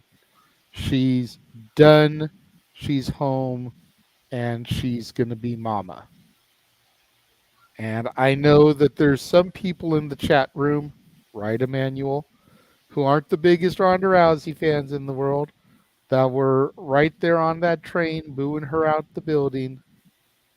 But at the end of the day, I enjoyed Ronda. I've followed her pretty much since her UFC career. I'm sad to see her leave, but I'm glad she's doing it on her own terms. That's the key when it comes to any of these combat sports performers, whether it's a boxer, a UFC fighter, a wrestler, it's leaving on your own terms. Mm-hmm. You know, she's decided that she's made enough money from both sports. She can probably get endorsement deals up the wazoo going forward. She's still young enough where she can maybe make a move in Hollywood. She's already done a few different action movies. Most notable for me, Expendables 3. You know, she can still have a career outside of sports. I don't know if she wants to have another kid, but her kid's like not even a year old yet? I don't think so. Maybe a year and a half. You know, it's getting to that time frame where you really want to be there for every moment in your kid's life. So I give Ronda nothing but the respect that she deserves. I wish her the best in her life going forward. And hopefully I'll get to see you doing something you love at some point down the road. Whether it's a movie, a TV show, a commercial or something, showing some product, public appearance, meet and greet. Maybe she'll eventually go into the WWE Hall of Fame. Maybe not. Maybe the UFC Hall of Fame. Maybe not. We'll just have to see what happens for her down the road. But thank you for all of your years of entertainment, Ronda Rousey. I'm going to throw to Mikey next because he did say that now that Noah is here, he'd like to dip out. So I'll let him talk and he will say sayonara and we'll move on from there. Yeah, I was okay with Ronda being in WWE. I loved her career in UFC because everybody wanted to see her snap somebody's arm off. That's just the way it was in UFC. It's like that was her thing. You know, she give you the death stare and you're tapping within 20 seconds. With Jade coming in, though, I would have liked to see maybe Ronda be the first one. Take out the baddest woman on the planet and establish yourself as a new bad woman on the planet. Then go out and be a mom.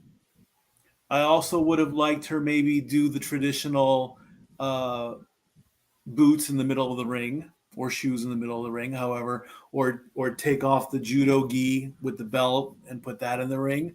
That would have been nice to see. Doing it on Instagram, doing it on social media kind of rubs me the wrong way. Say goodbye properly. It doesn't have to be grand like Undertaker did. It doesn't have to be Triple H even put his boots in the ring when he decided to hang it up. But putting her in the WWE Hall of Fame, sure, why not? She was one of the most dominant and almost, if not one of the longest Raw champions. I think she went like almost a calendar year, if not longer. But yeah, if she wants to be a mom and do that, more power to you. Just enjoy it and pop up once in a while so everybody can see you, because that's just the way it should be. As far as taking my leave and all that, make sure you guys come into the sports bar this Tuesday at our regular time, 7 o'clock Eastern, 4 o'clock Pacific. Dory Lou and I will be ready to give all the week 6 info that was taking place. And also there's apparently a big golf rant coming up that's not coming from me. I don't know what this is all about. Zach already messaged me earlier and said, hey, I've got something to talk about. I said, fine. And of course, the first week of the NHL will be wrapping up.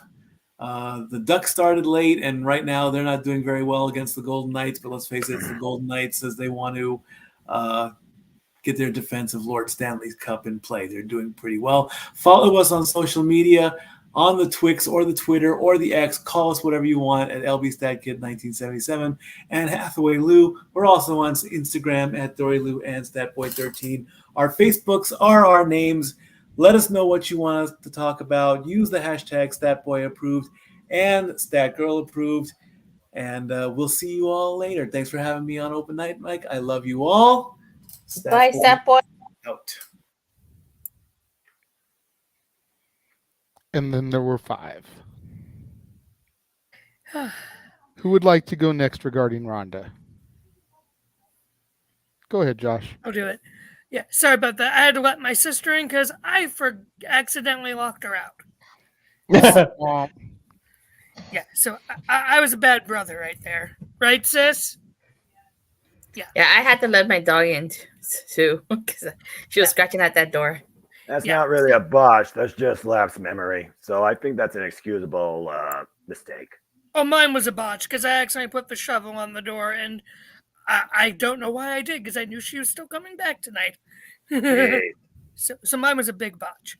Fair enough. On Ronda, I don't know if I would even call this an official retirement announcement because it was so nonchalant.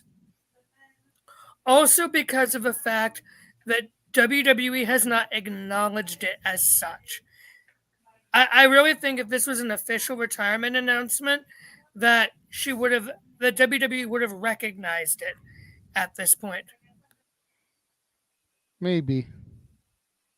Yeah, so I really think that if she was officially talked to WWE about retiring, that would have been more of an official. Like WWE would have done something on SmackDown saying, Ronda Rousey's retired, congratulations, etc., but there wasn't. So I think that's just her doing something little like that without any actual communication between WWE on if it's an official retirement. Because the question is she still under contract? or would her contract transition to sort of a Legends deal? I would love her to see her in a role of a Legends deal ambassador role, as many of the others have transitioned into. I think that'd be great for her to do. Does she want to do that, though? That's the other question. So it's probably more of a retirement in the vein of when she left after Mania 35 to take a break for a couple years, have her kid, and then she came back in 2022.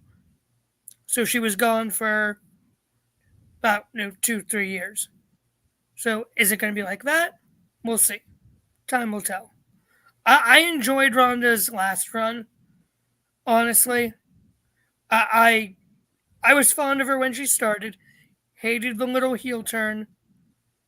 How she was like when she first came back was but I really liked how she got more towards the end. So if it is goodbye, thank you, Ronda. You were not as much appreciated as you should have been. But you are the baddest woman on the planet for a reason. Thank you for all the entertainment. Okay. Before I ask who would like to go next, I just saw Emmanuel's comment pop up about him hating on Ronda, and I remembered I completely skipped his super chat. So again, let's finish this topic, Emmanuel, and I promise we will get to your super chat. I'm not going to completely ignore it, especially since Jeff wants us to try to stall as much as possible so that he can be here for the main event. So we will get to that still, so that we can try and stretch and give him a little bit more time. Noah, my friend, if you are so tired that you need to crash, don't feel like you have to stay around for our accounts, my brother. Nah, you already know me. I'm fine. I know you, but I also want you to know that you don't have to stay here for us. I know. I'm aware. You're good. Take care of yourself. So. Yep. I always strive to, always do. But I appreciate you. You're good, bro. I'm good too.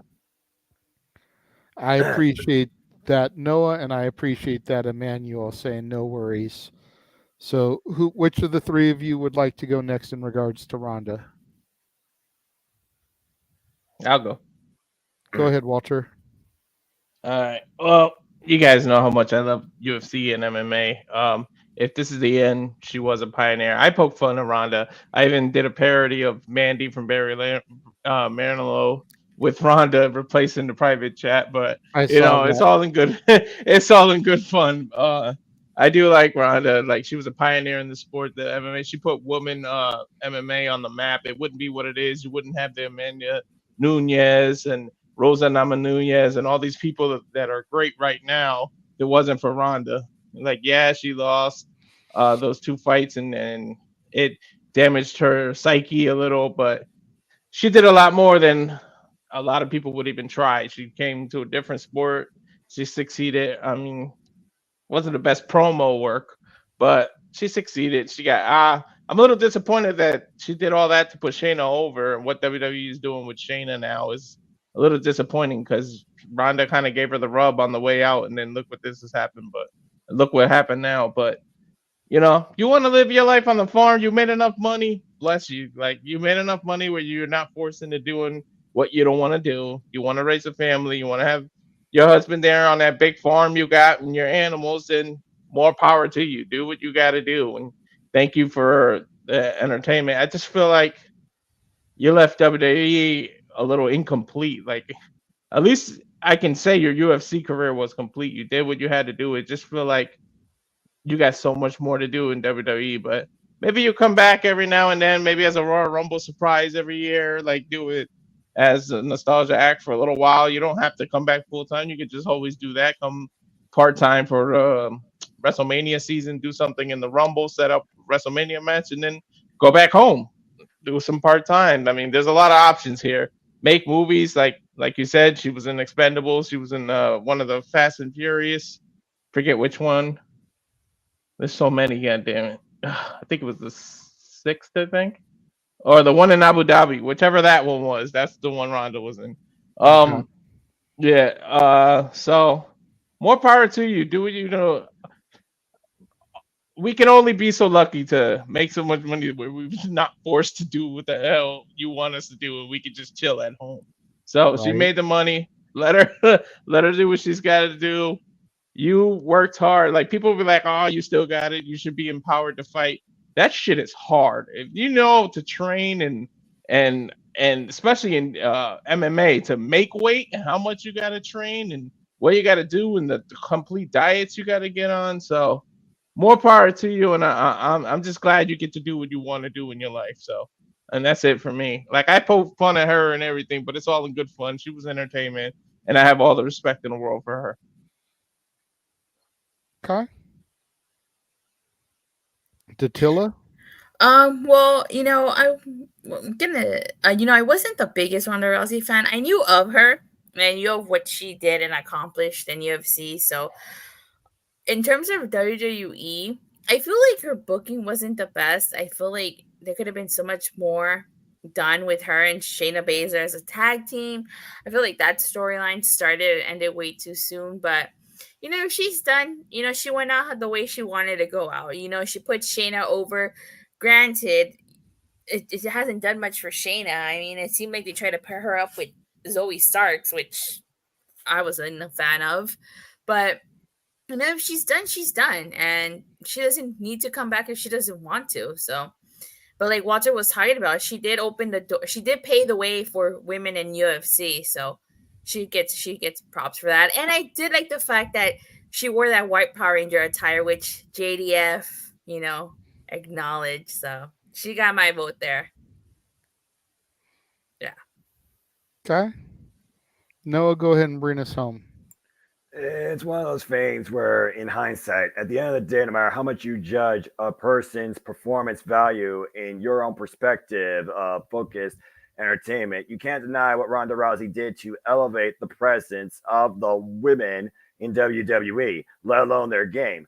Truth be told, the fans may not have agreed with it. They may have literally thought, why was she in this in the first place? If it wasn't for Ronda Rousey, you didn't get WrestleMania 35. If it wasn't for Ronda Rousey, you didn't get that mainstream appeal. For all we know, if it wasn't for Ronda Rousey, UFC would have literally turned a blind eye to WWE because she literally was the only one to truly turn combat sports more fully into a WWE career and stuck around for the long haul and became a champion and had incredible moments from it. Ronda Rousey has been one of those trailblazer, record breakers, definers of women in sports. Period, point blank, simple. But at the end of the day, she has her own goals. She has her own obligations. She has her own motives. If her biggest motive is just to simply relax at home with her husband, that at one point saved her from her own demise, if we all remember that story from the UFC and that knockout there. Yes, Walter, I watched UFC a little bit back in the day. I even watched Invicta. Then that's entirely up to her. She also, of course, is a mom now, so she wants to focus, be around there for her daughter. Don't blame her one bit. It's super easy for us to pass judgment on what we see in the ring versus the person that we have no idea what she's like being with, especially when all you can do is judge based on what you hear that's reported. If Ronda Rousey chooses that this is it for combat sports, more power to her as long as she has come to a decision. That's all that matters at the end of the day, not my own critique. But there's no denying that without Ronda Rousey, you don't have the women's division in WWE at the point they are today. So thank you, Ronda. I got nothing but respect for her, for everything she's contributed to sports and sports entertainment. Everything else, she's her own person. I have no right to judge. Mm-hmm. It's fair. Simple and fair. You said it best, JJ. When you get to go out on your own terms, that's the best way to do it. Damn right. All right, let's go ahead and we'll get to Emmanuel's super chat here.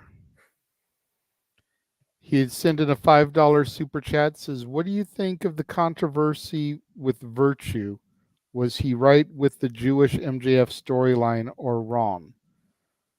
Let me just say right here, we are not going to address what happened on the review on Wednesday night. We've been asked not to talk about it in great detail. That is between Virtue and Aaron Rift, is the owner of the No DQ YouTube channel, and the party that was involved on the review. We are not here to pass judgment or to get involved with that. But as far as the MJF Jewish storyline goes, as a whole, I do question the judgment of approving it at this time, considering everything that's going on in real world, right now. I think that if what is going on wasn't going on, it would be a completely different story, if that makes any sense. I'm not even going to really address what is going on because I don't watch the news. I don't know all the intricacies. I just know that there's I think it's a genocide basically that's going on over there with a bunch of Jews getting killed, and it's just bad timing. Good God. It reminded me a lot of the Muhammad Hassan London bombing thing that happened on SmackDown a while back. And he was on a roll. He was getting pushed as this top heel. Muhammad Hassan is one of those great what could have been heels because he had the ability. He had Daivari in his corner, and he was just on a hot streak. And then the London bombings occurred, and it was people like the type that he was portraying on television, and everything just fell to shit for him. If you believe the rumors, he was supposed to win the world title from Batista, so they were behind him.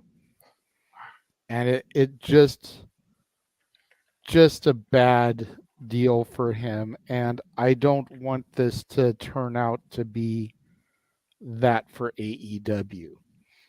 And again, had this happened any other week, I don't think it would have been as big of a deal either. But with Tony Khan being the way he's been on social media since Monday night, and then for this segment to occur also, I think makes it kind of like a 1-2 punch, as far as what were you thinking, or were you even thinking? And some people, you see Josh shaking his head, some people may think that he wasn't thinking.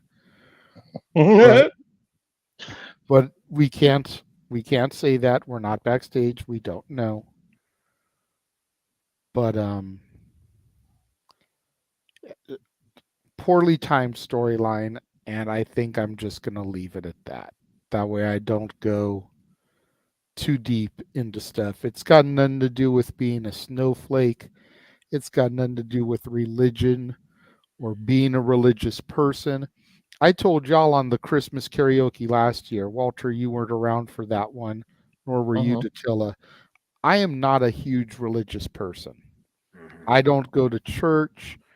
I won't say that I don't believe in God, but I don't really, practice faith.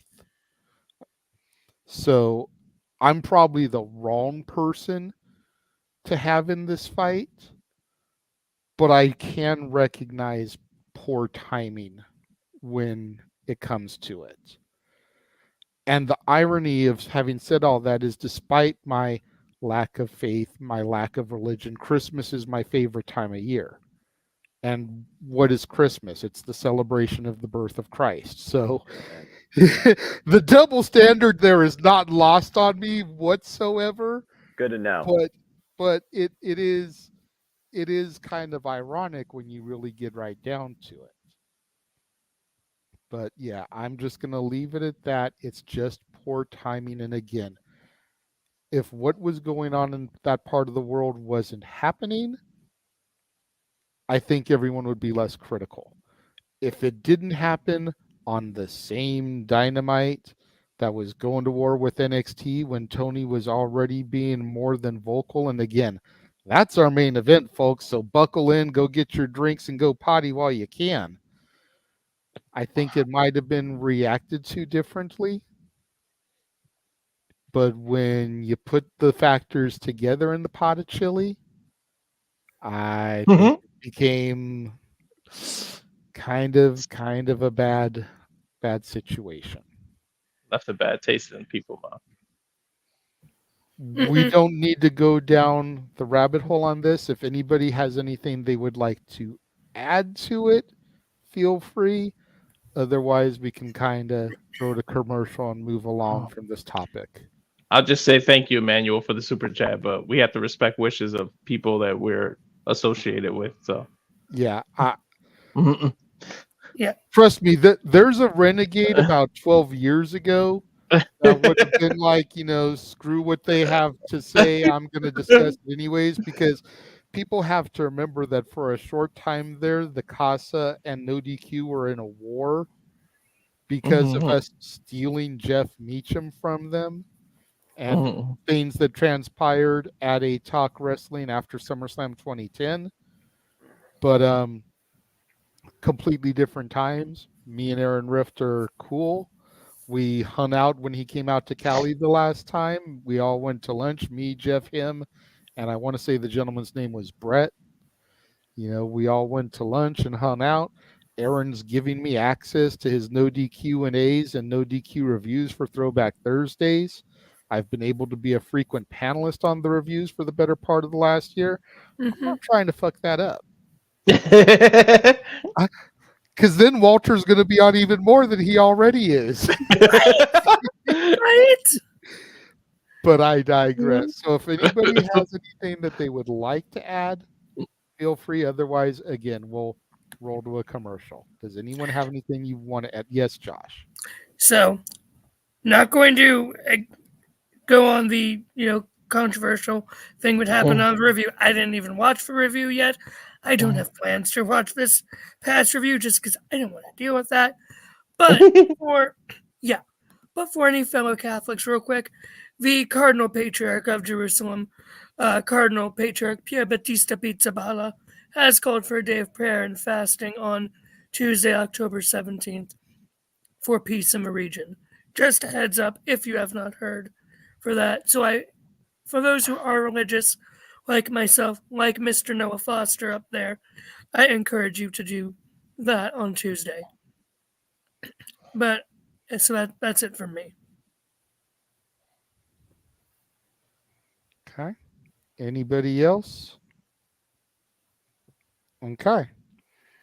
Then we're going to run a final commercial here before we get to our main event. Stay tuned, everybody.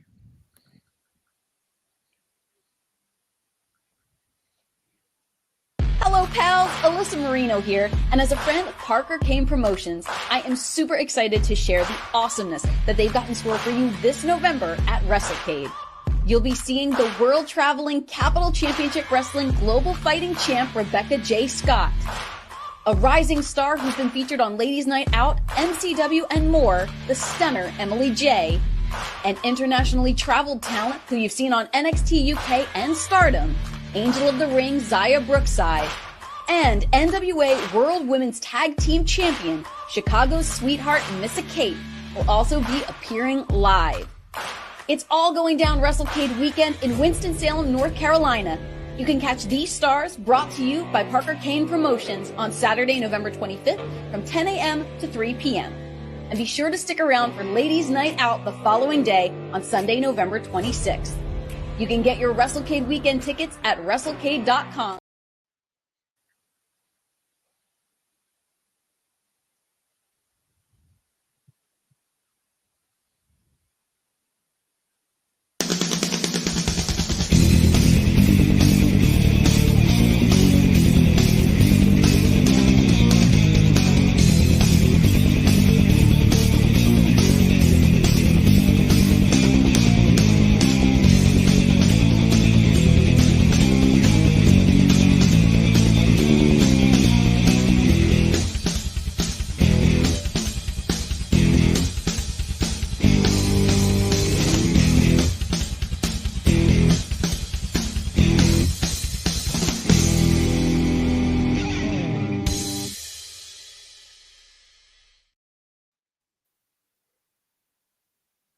All the wrestling, all the wrestling, all the wrestling, all the professional wrestling.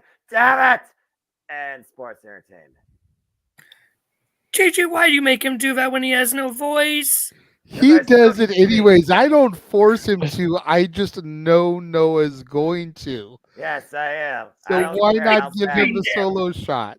Like, I will always hold up to celebrate my passion and excitement towards all things professional wrestling. Damn it! And Noah's faces during those commercials, man. Subtle investment lately in sports entertainment, but still proceeding with caution. his reactions are the best part of those videos, man. It's like, some people sit there and watch YouTube reactors, reacting to TikToks and shit. I would just love to, Jeff recorded it last time, but I want to just record just Noah's reactions, then go back and insert it while the video is actually running, so people can see his face reacting to each video. I think it would be priceless. Like, I think that might actually go viral. Noah's reactions to the stuff. Because it comes up, it's like Bound for Glory. Yeah, yeah. Halloween Havoc. Maybe. And then it comes up to Full Gear. Yeah, yeah. Wrestle Kingdom. Yeah. It's like Survivor Series. His reactions are just the freaking best, for real. Wait, how are you guys seeing his reactions? I just see the preview. I just see the previews too. Because he's a producer. I just saw a recorded version of it. I'm the producer, so I have all 5 of you underneath the StreamYard. Yeah, that's right. So I can see what you guys are doing when you're off screen. That's why I always turn my camera off. But how did Walter see it? I saw a recorded version. Jeff actually recorded it the last time. Watch this. You're not going to be able to see what he's seen, but it's the same trailer I just ran.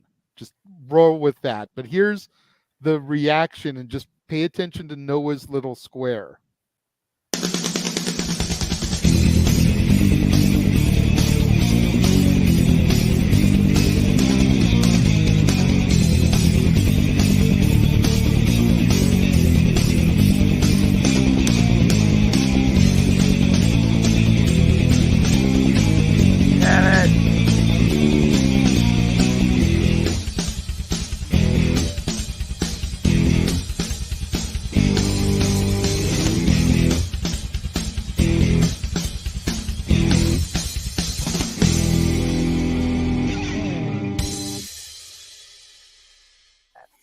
All the wrestling, all the professional wrestling, damn it, and sports entertainment. That was perfect. That was funny. Yeah. That was funny. That's what me and Jeff see every week when we run that trailer, is we see Noah reacting like that. Thank God I got a haircut looking at that, man. And it just gets us even more hype because of Noah's passion to all the products. And he even said here earlier when we were talking about the Triple H Vince thing, WWE's PLEs have been better this year. So while he sits there and he's doing this whole thing like, yeah, maybe not. You talked to Noah a year ago, and dude didn't want to do anything that wasn't a big 4 for WWE. He was like, fuck that bullshit. Yeah, it's But accurate. when I sat down in the seat next to him and James stepped away from WWE, my energy, my passion for the WWE and the NXT product got him more energized for it. And he's done the same with me when it comes to AEW. No, it made me watch it. More hype and everything for it. So we've had that contrast in each other where we've brought out the best when it comes to the products that we're most passionate about, because he's a tried and true all elite wrestling fan.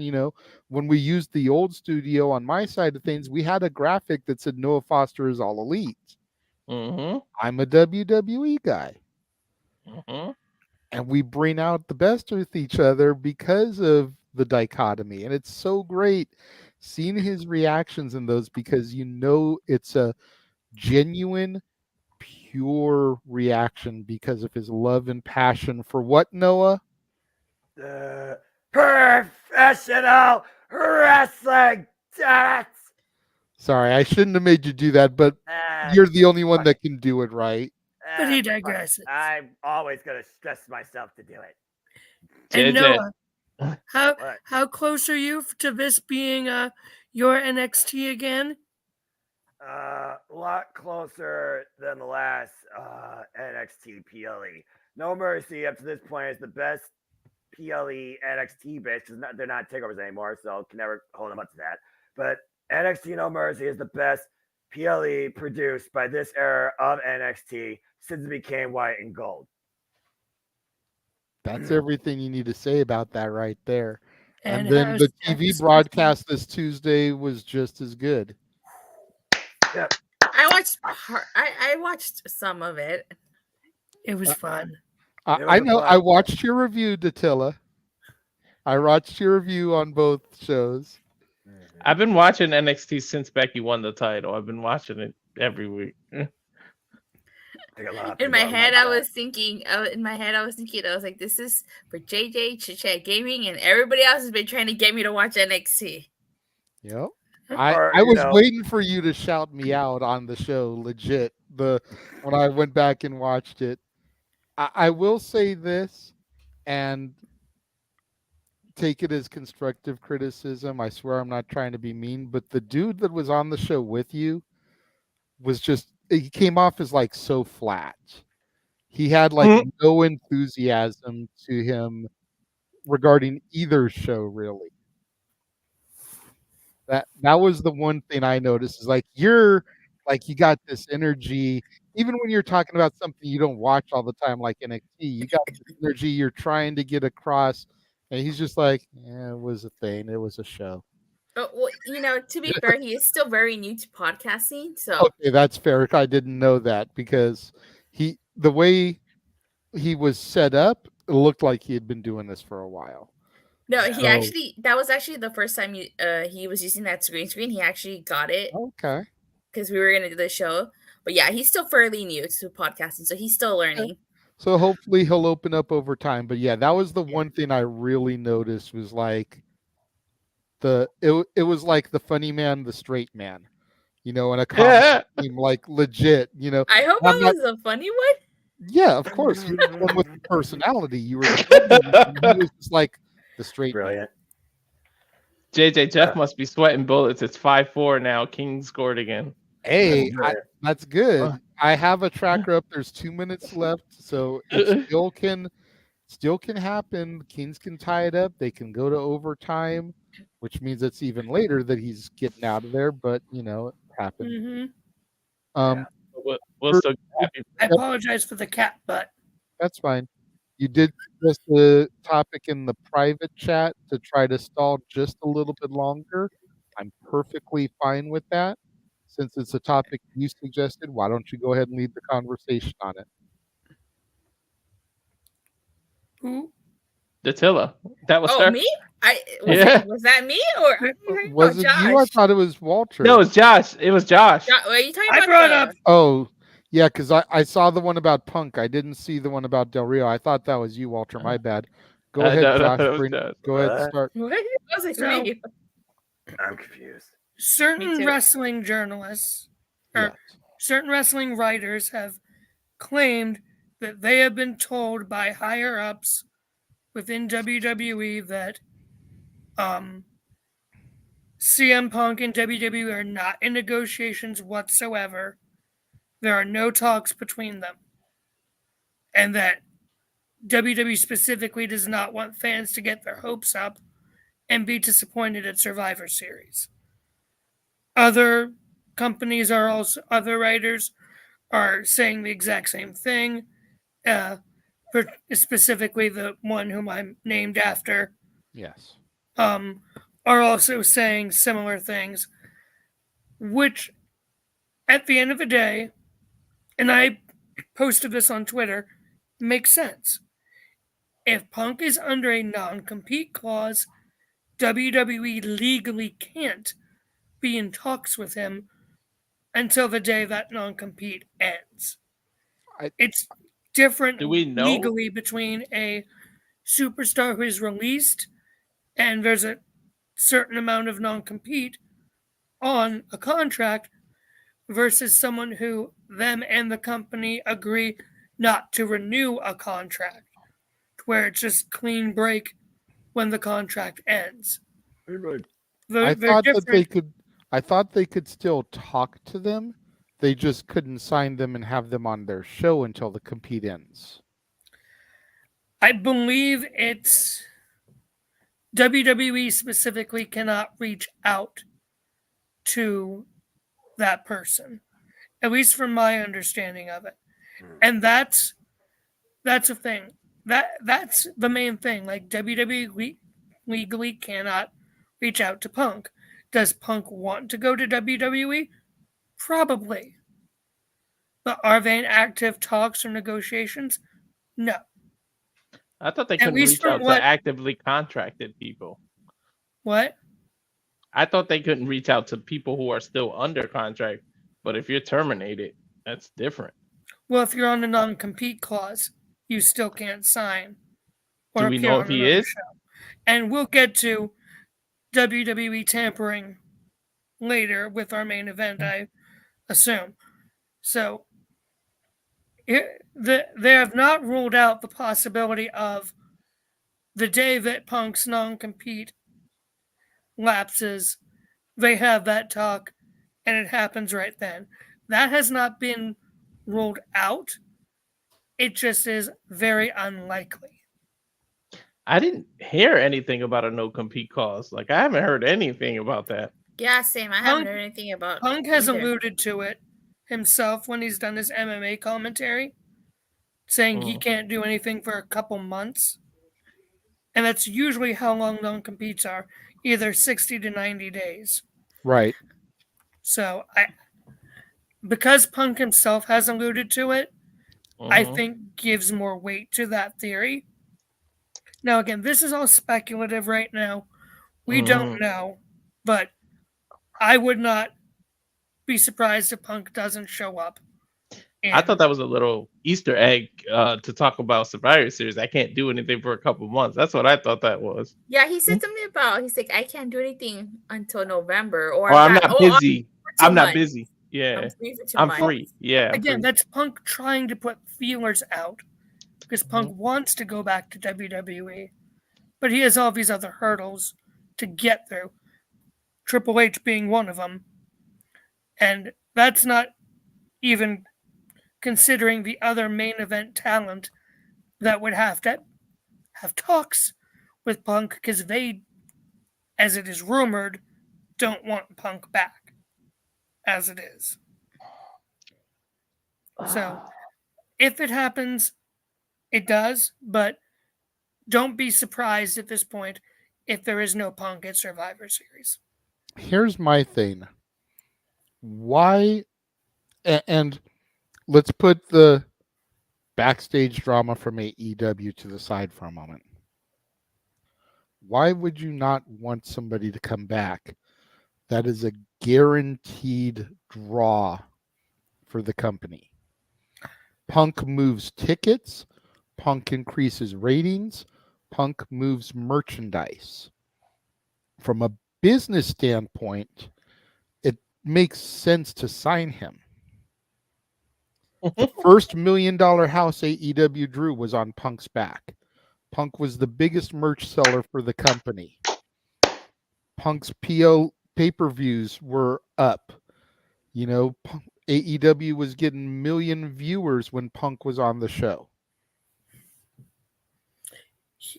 Why would you not want somebody like that back in the company? And again, put the backstage drama to the side for a minute. Look at it solely from a business standpoint.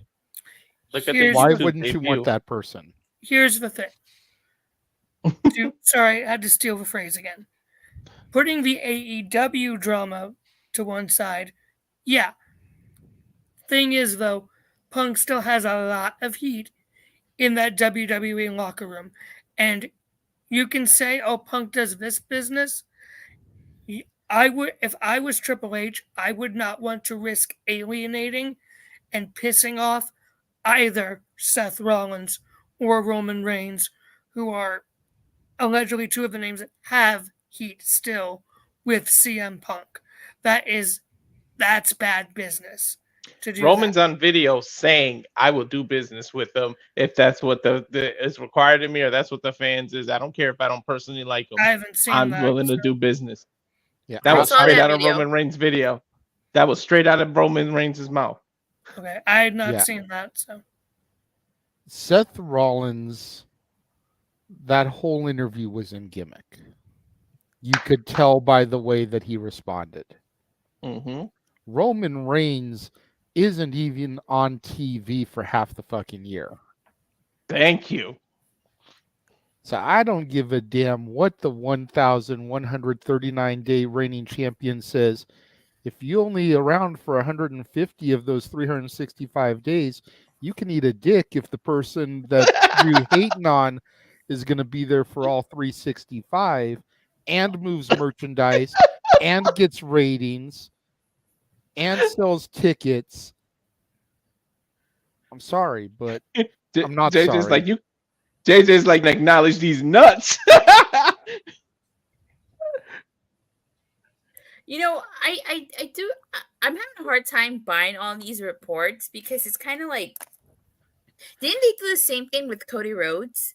That talks had C's with Cody, and then he ended up showing up at WrestleMania.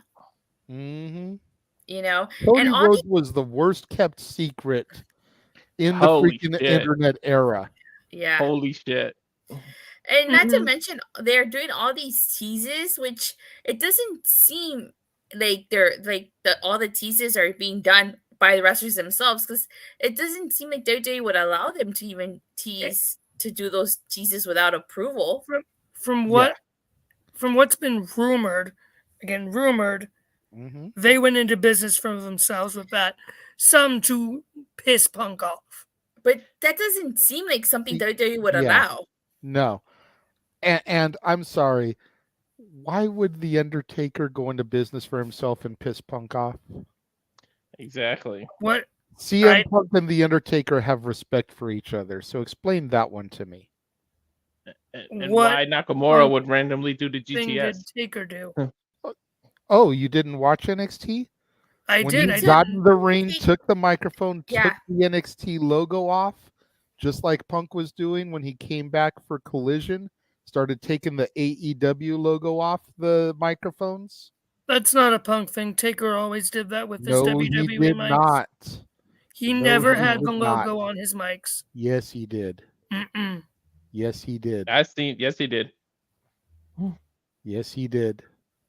I'm gonna make a bold prediction. The reason negotiations stop is because they're done. That ink is dry already. The shit is signed already. That's why the negotiations stop. You don't need to keep negotiating and talking when the deal's already done. No, If there's a non-compete, there can't be any negotiation. Well, if there isn't, I will say this. I will say this. I think a lot of people are expecting Punk to show up at Survivor Series, and I think that if they hold off and he shows up at Royal Rumble, because we've gotten a few wrestlers re-debuted or debuted at Royal Rumble, I think some people would be disappointed if he doesn't show up at Survivor Series. So I feel like they would probably debut him at Survivor Series if. Sometimes they might not what want to they do wanna what's do. so obvious. Maybe that's sometimes they don't want to do the obvious, but yeah, if he really is signed and you're in Chicago, that's got to be the loudest pop you can possibly do. I would just do it, but like I'm trying to think what would be a more louder pop, him in Chicago or him coming back in the Royal Rumble. I don't think we're ever going to get Chicago, either. hands down. Yeah, Chicago. My personal opinion is what? No, go ahead. I thought JJ was saying something, but my personal opinion is we are not getting Punk in Chicago because he is not signed. He's not going to be signed because WWE has no interest in signing Punk, and apparently have been vocal about making sure the fans know that, so that way they don't go, "Oh, we we're waiting for Punk. It's like, we don't have Punk. We don't want Punk. But So wasn't it also my reported prediction that is it was? my Wasn't it reported that it was Vince that didn't want him, not WWE in general? It's been WWE in general from what I've seen, Oh, but okay. again, that's what's been reported. Now, so my bold prediction is there will be no Punk, and people who are like, oh, like they signed Punk, it's like, no, like, sorry. So that is my prediction. If anyone wants to make a bet with me on that, I'm for it. Considering that I lost my last bet, I'm not making any more bets with anybody.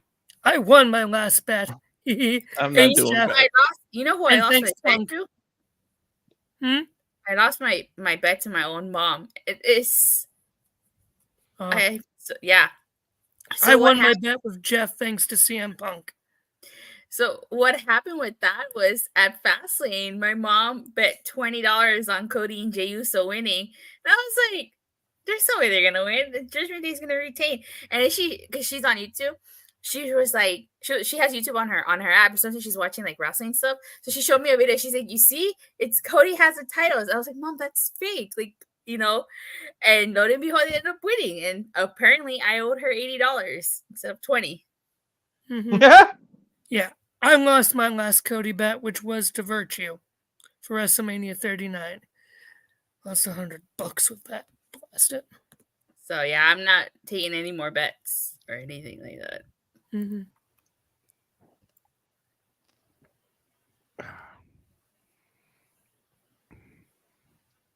And the thing about the reactions is in Chicago, you get to milk it. And you get to like stand on the top of the stage for a little while before you make your way to the ring. The Rumble, they got to keep it going. It's timed this way, and he won't get be able to react the same. Maybe if you only got one guy in there that he has to eliminate, but he'll take more than the whole 2 minutes, and then the buzzer is going to go off again, and whoever's behind him is going to come in. So if you're going to do it, you got to do it. For So, the like, my Rumble, thing it would is- only work if he was 1, 2, or 30. Yeah, exactly. Yeah, that's true. My thing is like that means that if he is coming back and if he is debuting at Survivor Series, I would think that Rollins would main event over War Games if it is Survivor Series War Games, because you don't want to have him debut at the beginning or in the middle of the show. You want to have that close the show, wouldn't you? Yeah. Yeah. So 4 games main events, clear as day. Unless he's just gonna attack Seth Rollins, like it's gonna be one of those debuts where he's debuted as a hooded figure and attacks Seth Rollins and then takes off his like mask or something. But I don't see that happening. I don't know. I just don't think WWE, like you just said, would allow all these teases without having them pretty much in the back pocket. Like they're too smart for that. Mm-hmm. I'm sorry. Like I know that Josh. I know you are a huge anti-Punk person, and if you don't believe me, for those of you out there watching, go read his latest NoDQ.com article. Yeah, thanks, Give Walter. you a little shameless plug there, but thank you. It just makes business sense, bro, and I don't know how you don't see it. You know, you sit there talking about the WWE has no interest. They're definitely interested. Now, is there a liability? Absolutely. I will concede the fact that there's a little bit of a liability in re-signing Punk. Punk has proven to be a volatile situation. But at the same time, Triple H, Nick Khan, to a lesser extent Vince McMahon, aren't going to tolerate that bullshit on their watch. They won't. Not So at you all. bring them back, you sign them to a 1-year probationary contract, and you fuck up, you're gone. Exactly. You could But put if that he right can- in there. But if he can prove himself, then you give him a 2-year extension at the end of the year, or a 3-year extension at the end of the year. whatever. Give him an end-up 5-year deal with the company. Let him finish up his company. I mean, there's money to be made with Punk. It sure is. It's like walking away from $1 million pot when you're playing poker for no reason. Like WWE is not going to leave all that money on the table. Hell no. Punk and AJ, yes please. Punk and Gable, yes please. Punk and any member of Imperium, yes please. Yep. Punk and Rollins? Yeah, Punk and Rollins, yes please. What about Punk and Cody? Yes please. Yes please. Punk and Roman, Punk and Solo, Punk and Jimmy, Punk and Jay, yes please. Punk and Finn Balor. Yes please. I'll just say this Punk one because I know you and guys Dominic. Punk and Dominic, considering that Rey Mysterio himself is on YouTube in a video where they talk to some of Punk's former competitors and rivals, talking about how Punk is one of his greatest WWE rivalries. Punk and Dominic Mysterio, yes please. Even though I don't want to see the guy back, like I said, if he proves himself to me, then okay. But he's got a long way to prove himself. Yeah, don't know if I go that far, but I know one you guys definitely want to see, and I just want to say the other guy's name because it's so much fun. Punk and L.A. Knight. Yeah. Yeah. But I digress. No, thank you, Punk.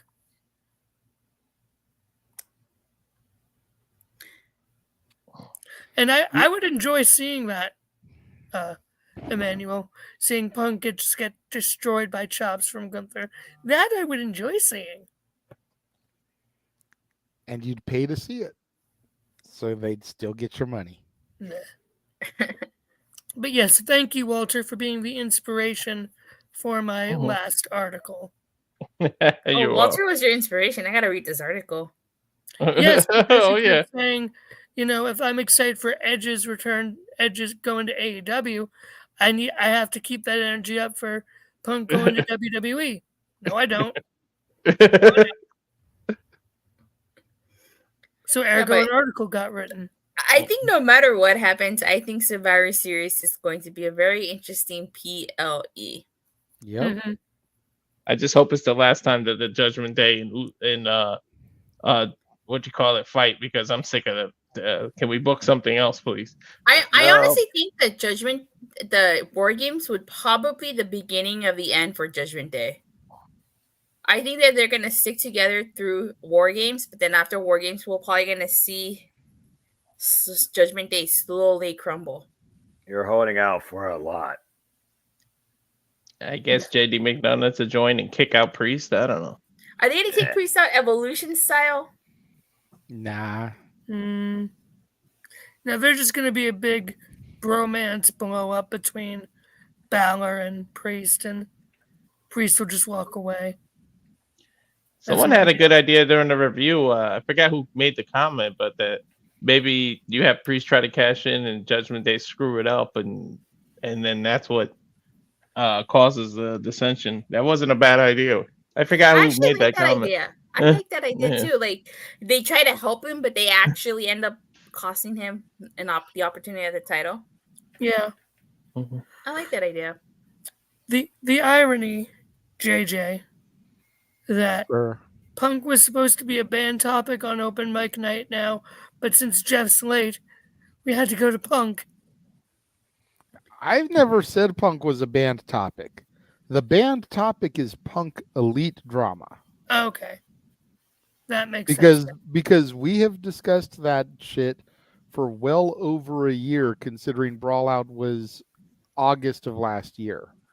And then Brawl In. Year. We've been discussing that on this show for over a year, and it's sad that Punk has been proven right. I'm tired, I'm sore, and I work with fucking children. And we discovered this past week that the biggest child is the one at the top that writes the checks. Tony Oh Khan. yeah. I can stall no more, especially since the Kings ended up going into overtime. Oh shit! So they Oh tied wow, it they up. scored. They tied it up, but yeah. Is Jeff we're- still Oh at the man, game? it's gonna suck if they lose in overtime. I don't No. need even angrier, Jeff. Oh dear, come on, Kings. I don't even watch hockey. I was waiting for someone to quote Ricky Bobby and tell me, "Don't put that evil out there, Ricky Bobby." They are in a shootout now. So the game will be ending momentarily, but they are in a shootout. What does that mean? That means they usually trot out either 3 or 5 players from each team to go one-on-one with the goalie. Whoever scores the most out of those 3 or 5 players wins. Oh, okay. Oh boy. If See, I after don't- the 3 or 5 players it's still tied, I think they usually just end the game in a tie there. I know sometimes they'll trot out extra players and keep going until there's a definitive winner. But then there's sometimes when it's just called a draw after the shootout. Emmanuel says they're basically penalty kicks. I assume I he's relating it to soccer. I don't know soccer. Yeah, to be able to yeah, compare I that. don't follow sports, so you guys are gonna have to explain a lot of this terminology to me. Yeah, That's pretty cool. much what he's saying is pretty much accurate. Okay. Oh, it says 6-5 now. Who? Hurricanes. Uh-oh. Is Jeff still there? Did he leave already? No, he's still there. Oh boy. Him and his dad always stayed till the end. So will Jeff join mid-route or? It's possible he will join once he gets to the car. But Is this we at the will- Staples Center? Yes. That's the only thing that arena is allowed to be called. Yeah, this I don't call it the other name. I never call it the other name. I Because mean, screw that other it's name. it's Halloween season, so calling something the Crypt during Halloween time kind of makes sense. But yeah, it is, and will forever be known to us as the Staples Center. It will Amen. always be the Staples Center. And I'm not a California guy. I just always knew it as the Staples Center. As well, It's you like should. me, like the TD Garden. Like I hate that NBA Live owns the rights to TD Garden. So when you play 2K, you hear Boston Garden. It's like, damn it. Oh yeah. Emmanuel wants Noah to commentate hockey. Mhm. That would be awesome, but he would need a serious crash course in the rules and what stuff is because he doesn't Mhm. watch sports either. You know what we need? We need for Ohio State versus that state up north this year on either Stat Boy or Greg's show. Myself, Noah, and probably Jeff just all watching the game and just screaming and doing commentary on the game. No, Josh, you know what we need before We we do not get need into to the believe in main Joe event. What we need before we move on to the main event topic is a friendly reminder that next month we will be getting some more content for Noah. That's what I call music. Yes. Now that's what I call open mic night. And Noah, that's what I call slow jams. Exactly. Because That's a I nice have picture. more karaoke in store for Noah now. And he has no voice to even protest at me right now. And I love it. Don't think that. Noah will find that fire, boy. I'm looking, I'm not seeing anything, so You are being ignored for a reason.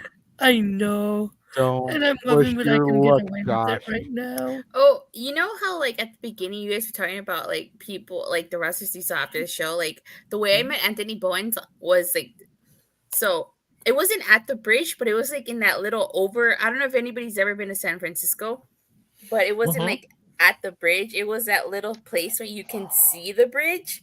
So I was walking back up and he was walking down. I was like, Anthony Bowens, and he scissored me. And I was like, but I didn't want to be that fast. I kind of just like left and carried on my way. Datilla got scissored by Anthony Bowens. That's the tweet of the year right there. Yep. I got scissored by Daddy Ass too at WrestleCon. There you go. Hey, the only scissoring I do is with the guy below my name. I asked him, I was like, can you scissor me? And he's like, I've been scissoring people all day. Daddy lost. Hey, where are you? Okay, there you go. Oh, where are you? Oh. Noah looks so confused. Noah's trying to ignore us. He's trying to stay awake. You still awake over there, Noah? Yeah, I'm working on stuff for church. Continue your bantering. You're fine. So Fed brought up earlier that the next time WWE and AEW are going to go to war would be on November 17th. It's SmackDown versus Collision. Which I will be at Collision. Yeah, I will be at Collision. So we're considering making that another watch along like we did the Tuesday Night War this week. And speaking of the Tuesday Night War this week, are we doing it? Go. Okay, we're gonna start into this now, and I'm gonna ask the people in the chat room to please bear with me. I have like 18 or 19 different images that I am going to be sharing across the screen here. I have to do share screen for this because I couldn't load all the images into the StreamYard because we have so many things loaded in here already. Well, you can only load up to 100 things, and I'm just going to say this. People of the internet, hear my hoarse voice. Don't be a Twitter twat. Thank you and good night. Oh, my God. That killed me. That killed me. We love you, Noah. So it all kind of began when NXT announced that they were going to be going commercial free for the first 30 minutes. We then go to a TK tweet. Shit.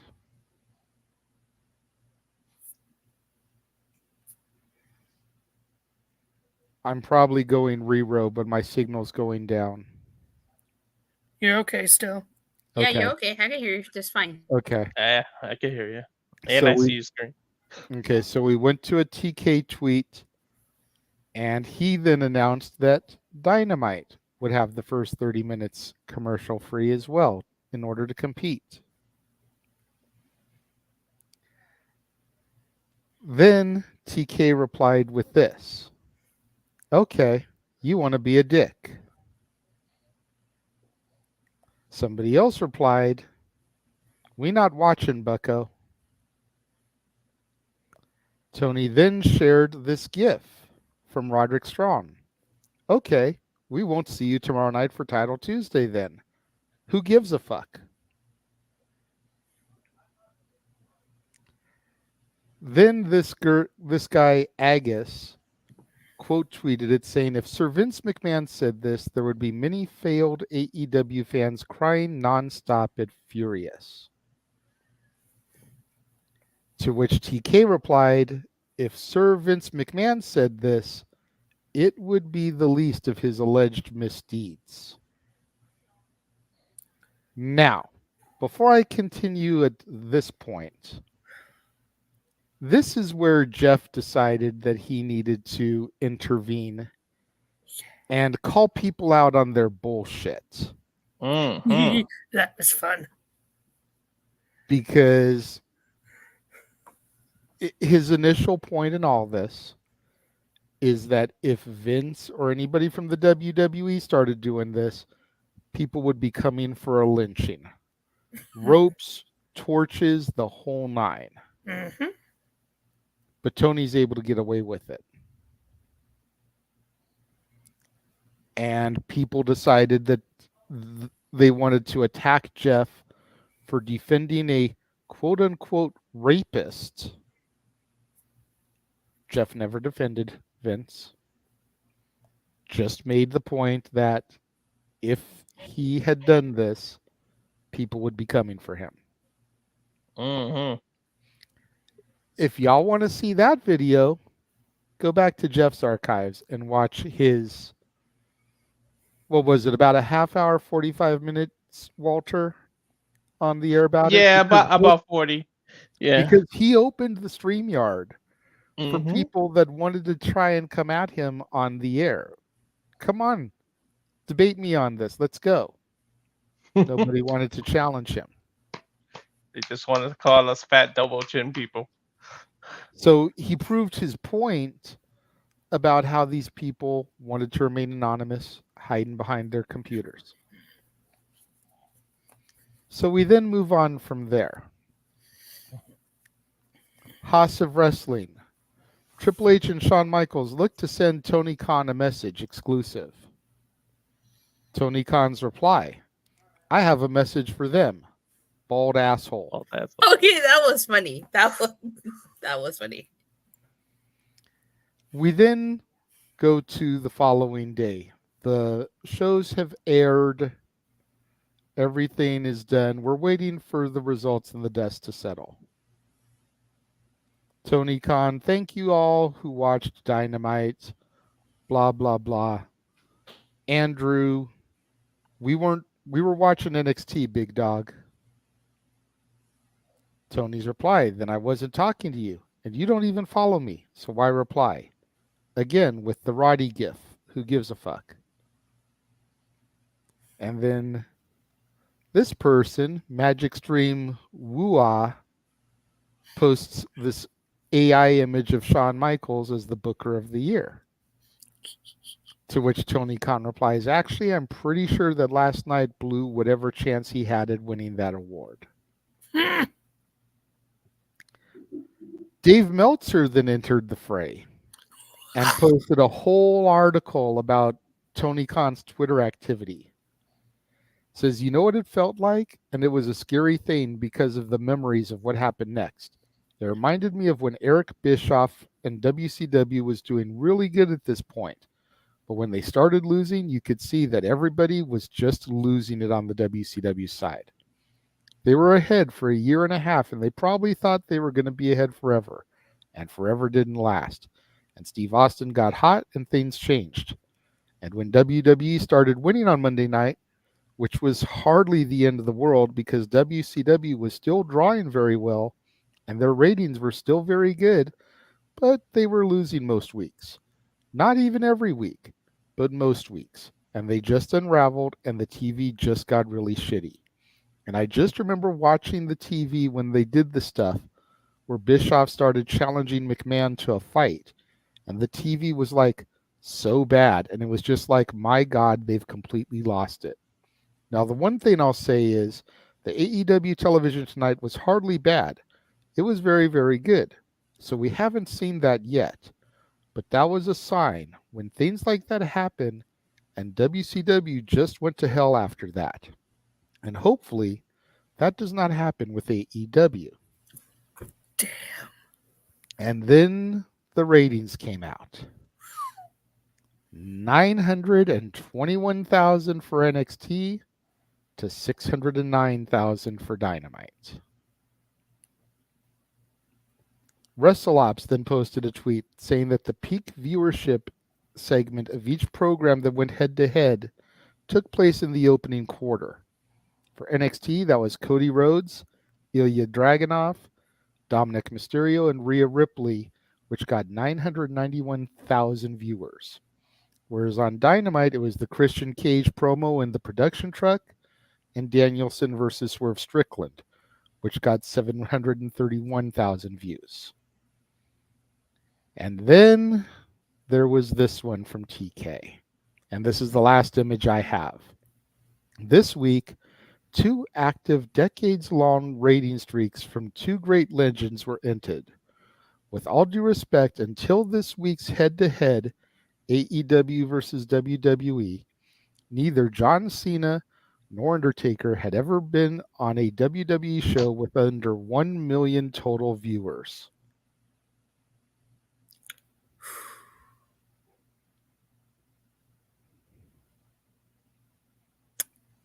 You know who else has never been on a show with under 1 million viewers, at least until they came to AEW. I know. No, I know. no. I'm doing this, Josh. Okay. It's rhetorical, Josh.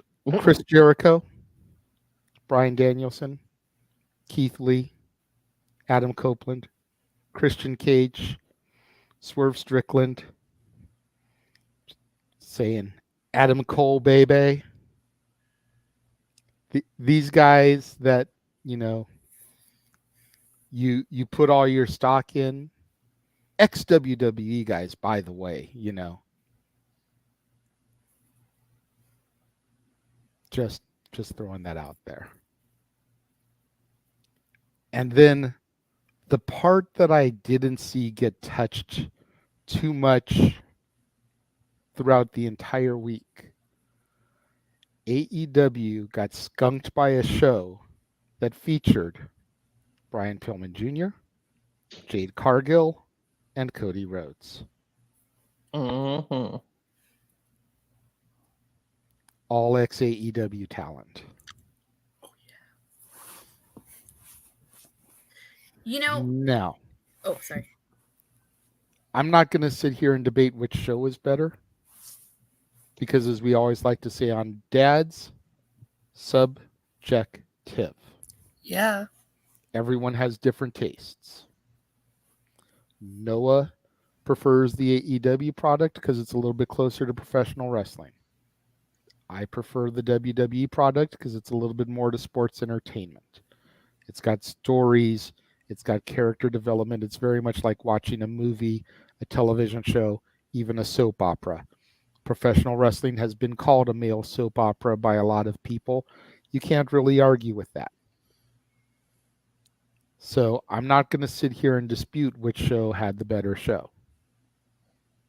But this was unnecessary from the owner of the company, the president of the company, whatever Tony's job title is. Unnecessary, uncalled for, unwarranted.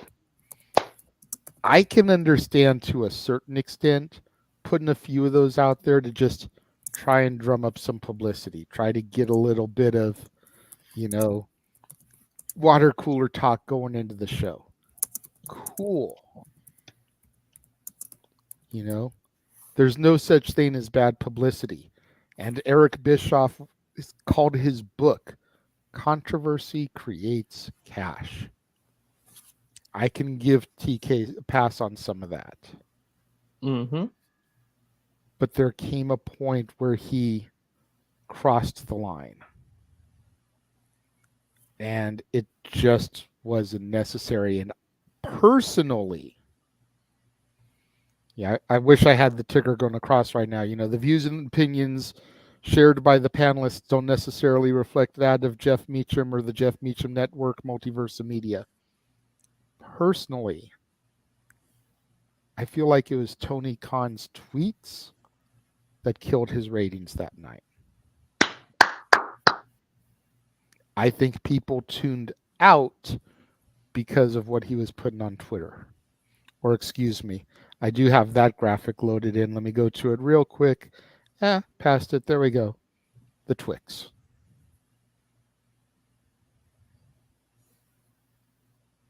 I think TK shot himself in the foot. Oh, yeah. Definitely. Both shows were outstanding.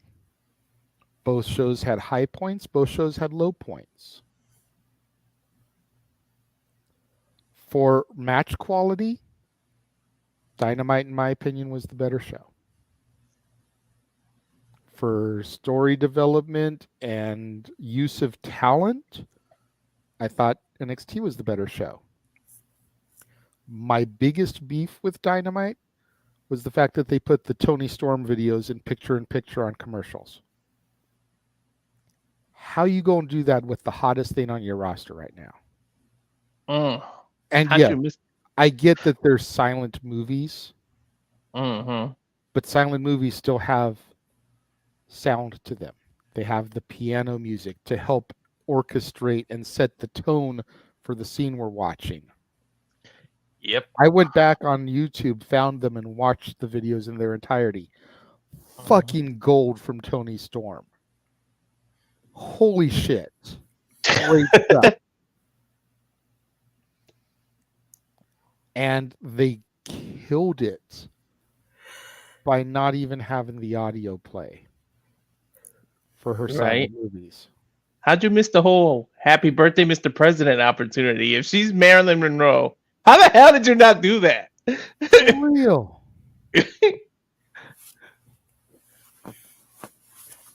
For real. Like how do you not pull that trigger?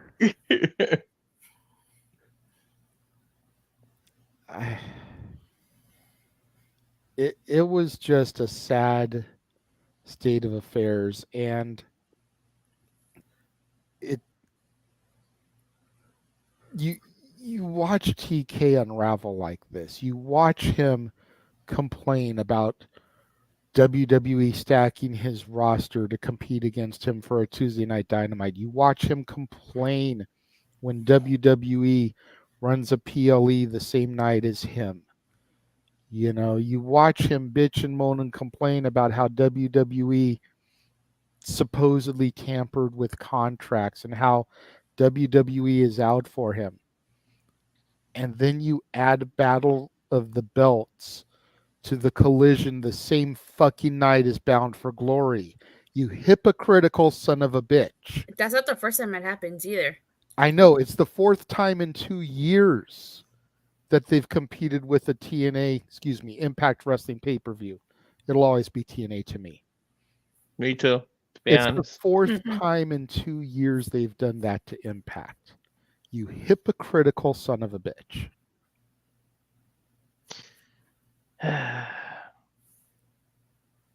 I don't want AEW to fail.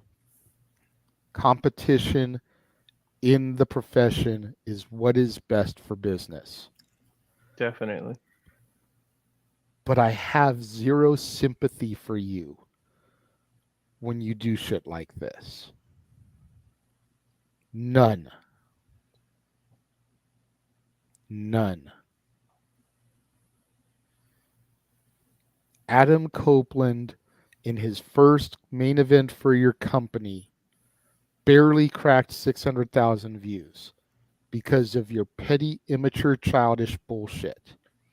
And then we get pissed at the shit that Omega and the Bucks do at Brawl Out last year. It starts with the fucking management. No wonder they get away with it. TK does this stupid, petty bullshit. No wonder Jack Perry is still employed. TK does this stupid, petty bullshit. No wonder Hangman is still a thing. TK does this stupid, petty bullshit. When you know you can get away with something, you're going to do it. I'm tired. I'm sore. I work with fucking children. Who knew that when those words were uttered at Brawl Out, that CM Punk was talking about Tony fucking Khan himself? Mm-hmm.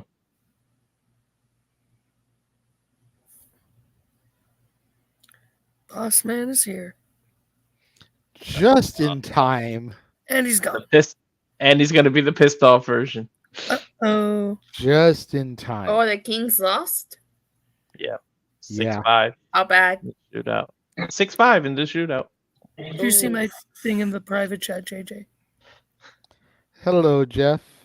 You got here just in time. I just got done going through all of the tweets and everything and giving my dissertation on Tony Khan. I was just about to open the floor up to whoever else would like to comment next. But before I do that, let me go to Emmanuel's $3 super chat. Thank you, Emmanuel. I fear that AEW loyalists and Tony Khan are going to kill AEW. With his actions this week, I wouldn't put it past them. King Mike says, yo, Jeff. Safet says, JJ is right. Mansfield, I see your hand raised so patiently. Jeff, you will be very proud. He has been a good boy today. He really has. Go ahead. So, to echo Emmanuel's $3 super chat, exactly. I will say this because JJ said a lot of it. Tony Khan is a hypocritical, petulant child. He is a rich boy who thinks he can do whatever he wants and have no consequences. He's more like Vince McMahon than he cares to admit. Accurate. And I would not be surprised if Tony Khan keeps up how he is. And that's not even counting his tweets yesterday about how WWE was AEW talent were getting in touch with him while his mother was in the hospital about contract tampering. And that's when he made his vendetta to be completely mad, stay mad at WWE. That's not even counting those. All of his other tweets before then. I mean, now we have some basis for his personal vendetta against WWE. But the point remains, if he keeps us up, Warner Brothers Discovery is not going to want to do a TV deal. I could very much see them pulling the TV deal if he doesn't get his act together. And if that happens, because his papa ain't no fool. I mean, he owns the Jaguars, so he's a fool in that regard, but I digress. Yes, Jeff, hey, the Jags are doing well right now. Let's not shit on them too much. I have to. It's the Jags. How are the Browns doing compared to the Jags? Yeah, how'd you guys do last week? Hey, Save it for Stat Boy Sports Bar. We're talking wrestling here. Yes. I'm not shitting on the team anyway, so. Fair enough. So. Thank you for the super chat, Walter.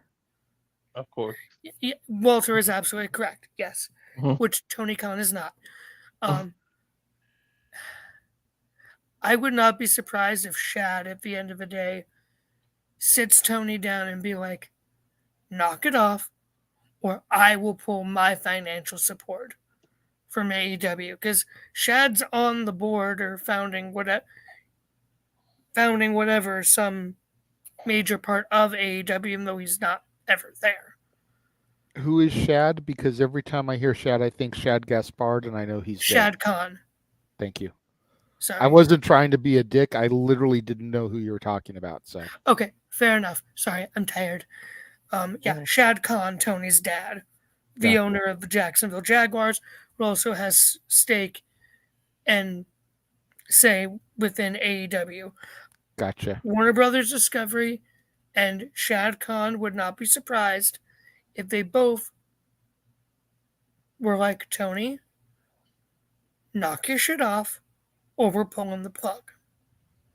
And Tony will have no one to blame but himself. Mm-hmm. If that happens, that remains to be seen. But I think someone in AEW needs to take Tony's phone away, put him in timeout, and be like, we are giving your Twitter to a PR firm. You know, like Shawn Michaels has someone hired to do his Twitter because he doesn't run it himself. And you know, that way, Tony, you can just be a good little boy. Just sit there, just make your matches, make your dream matches with your life-size action figures, and be a good boy, and let everyone else take care of it to make sure you don't sink your own company because you can't help but being Vince McMahon Jr.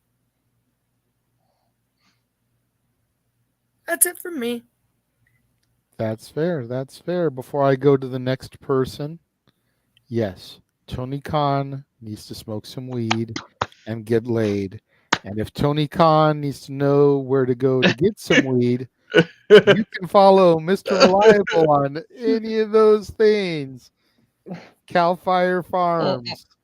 Get you some of his good sticky icky there, TK. Hey, JJ, may I jump in real quick on that comment from Safed about getting the weed? Go for it. Well, back in the old XMV days, our sign-off motto was get drunk, get laid, do whatever. Tony Khan, go back and watch him if you can find him, because goddamn if he don't need to do that. Holy moly.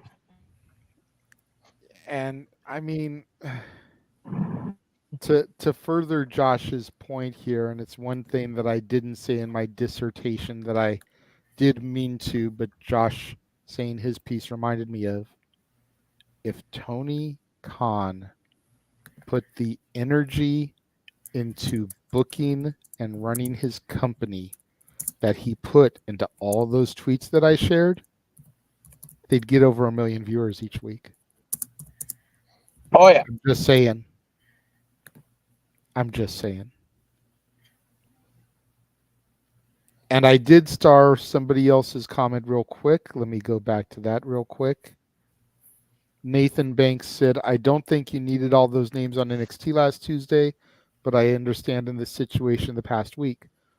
I will argue, Nathan, that they did need all those names, regardless of the fact that they are going toe-to-toe with AEW.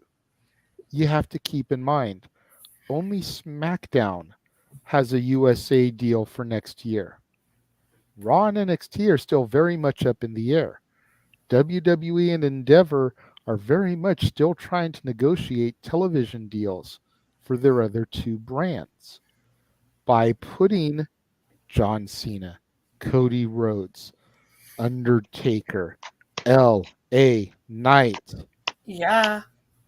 and everybody else that they loaded on that show, on the show, and pulling a 900,000 plus viewer rating, shows that that's something that you might want on your television station. Oh yeah. Because these guys are all in our company and they can show up down there anytime we want them to. All we got to do is make a call and post something on the Twix reflecting that. And Okay, baby. they are automatically going to be peaked. All it took was a post from Jade of her phone in her hand, incoming call from Shawn Michaels. People were curious what that was about. And there she was. Did she Looking do all anything? good. Did she do anything? Aside from strutting her sexy ass in the parking lot, she didn't do a goddamn thing. Thank goodness she survived the parking lot. I'm not in Florida, so you know she doesn't have anything to worry about. Besides looking like the sexiest panel of Pepto Small ever. You know, Walter, you're just asking for it. Hold on, you're asking for it. Damn. And Walter's head is right where he wants it to be. And I'm just damn, I was gonna say. Blocking poor Dattila there, but you know, Walter's in a good spot. But I mean, what did she do? We saw her get out of the vehicle. We saw her escorted inside by Shawn Michaels, shake her hands. That was it. But that was enough to generate buzz to have those people that are Jade Cargill fans tune in. Tease me, baby. And it worked. Mm-hmm. Yes, Jeff. Oh, he's it looks not. like you're raising your hand. He's got his hand on to the. He has the holy shit handle. Never mind. Yeah. Yes, Mansfield. Very quickly, if you want to add to your point before I throw. Yeah. Over to Dattila, Yeah. Sorry, we're changing lanes downtown, so I'm trying to hang on for dear life here. Yeah. Gotcha. I gotta head out because my sister's in bed already. She has to get up early, so I got to go myself to bed and be quiet. Okay. So I just want to say I love you guys, and if you haven't read my article on No DQ, go do that. Also, very much please be sure to tune in this Wednesday to the Greg Cherry Show, Luck of the Draw, to see Jeff, Greg, and especially Matty Laws get covered in so many awesome substances. I'm excited. Chocolate Matty! I was being so good, and I know I just had to ruin it there. Damn you, Josh. I'm sorry. I am the Matty Laws simp. It is my job. I do not care. Yeah, yourself. Your king's lost, so yeah. Really? Kick him out before I whoop his ass. you I was gonna See say you he guys. only did that because he knows he's that's a low leaving. blow right there. Fuck Bill Belichick.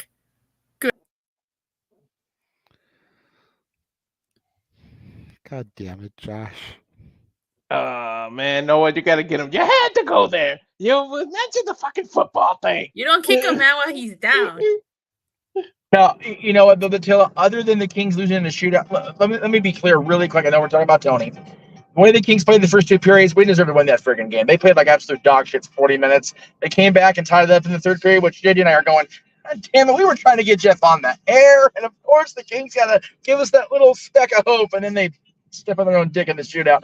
Anyway, it is what it is. But, yeah, I am so content after my weekend. We'll talk about it during the show's part of it because I know we're talking about Tony, but I said my piece about Tony Thursday in front of that other team's arena. So please, everybody else go before me. That's fair. Really quickly, Matthew did bring up a valid point. On a whole, wrestling brought in 1.5 million viewers between the two shows. Yes! With two stacked cars, which is the equivalent of a Raw rating traditionally. Think of what they could have done as one show on a Tuesday. Investors want that. Yep. And yes, Safet, we realized Jade showed up on SmackDown, but that had nothing to do with Tony Khan's tweets or the Tuesday Night War. So it's kind of irrelevant and a moot point at this point. Datilla or Walter, who would like to be next? Can I go next? Because I'm Go getting kind for of it. tired. Go for it, darling. Okay, so first off, like the real winners were the fans because like Absolutely. Matthew brought up 1.5 million people watch wrestling on a Tuesday of all days. Damn right. So There's no. I never left. I'm still back here, but I already said my piece. Simply put, don't be a Twitter twat. Now continue. I actually kind of like I was on Twitter, so I was like looking at Tony's tweets, and I actually was like, You're curious. You're not a twat. You're a smart individual. I was actually enjoying it. I was like, oh my god, is this what the Monday Night Wars would have been like at the height of it all and stuff? Personally, I watched Dynamite live and I DVR'd NXT. That's just me personally. Mm-hmm. And I will say, in my opinion, you guys could disagree with me, you know, like JJ was saying earlier, you know, we all have different opinions. And so I was actually surprised NXT beat Dynamite, considering I thought Dynamite had a stronger opening than NXT. You know, like I said in my review, watching that opening to NXT felt like I was watching Raw or SmackDown. There was nothing really there that would have grabbed my attention. But in comparison to Tony's tweets, I think he needs a social media manager. I think he needs someone to run his social media account for him because, yeah, some of that stuff, you know. Yeah, he kind of crossed the line with that last tweet. I completely agree. I mean, you kind of wonder what's going on in his mind when you see stuff like that, because you would assume that no sane individual would do that type of thing. No, and I like you pointed out earlier, I do feel some type of way that he is going up against Bound for Glory. It's like you have a problem with WWE going competing against you, but you have no issue doing it to Impact Wrestling. Mm-hmm. You know, I have no doubt that Bound for Glory will be a much better show than Battle of the Belts. Yeah, and like I'm actually a little bit pissed off at Tony for it because I was the one that brought Battle of the Belt watch-alongs to the Multiversa Media. Like, I love doing those calls because it's a special thing that they do a few times a year. It's very much akin to WCW's old Clash of the Champions. You know, Battle of the Belts. You know, you guaranteed to have 3 title matches because it's usually only an extra hour show. And they're all going to be title matches, unlike Title Tuesday that only had 2 title matches on its main card One was on the freaking buy-in, a buy-in for a free show, by the way. So yeah, let me just buy in for something that I get to see with my normal cable or satellite plan anyways. The fuck, Tony. A viewing. But I was sitting there saying with Noah when we did the watch along, it was like if that match had been moved to the main card and one of the non-title matches had been moved to the free-for-all, the buy-in, at least you would have had 3 title matches and one for number 1 contendership on your title Tuesday. I could have given you a pass there. Because I agree 4 of the matches would have been title implications. But to do a title Tuesday and only have 2 title matches on your main card, it's like, what the fuck are you doing? You just call it Tuesday Night Dynamite. Yeah.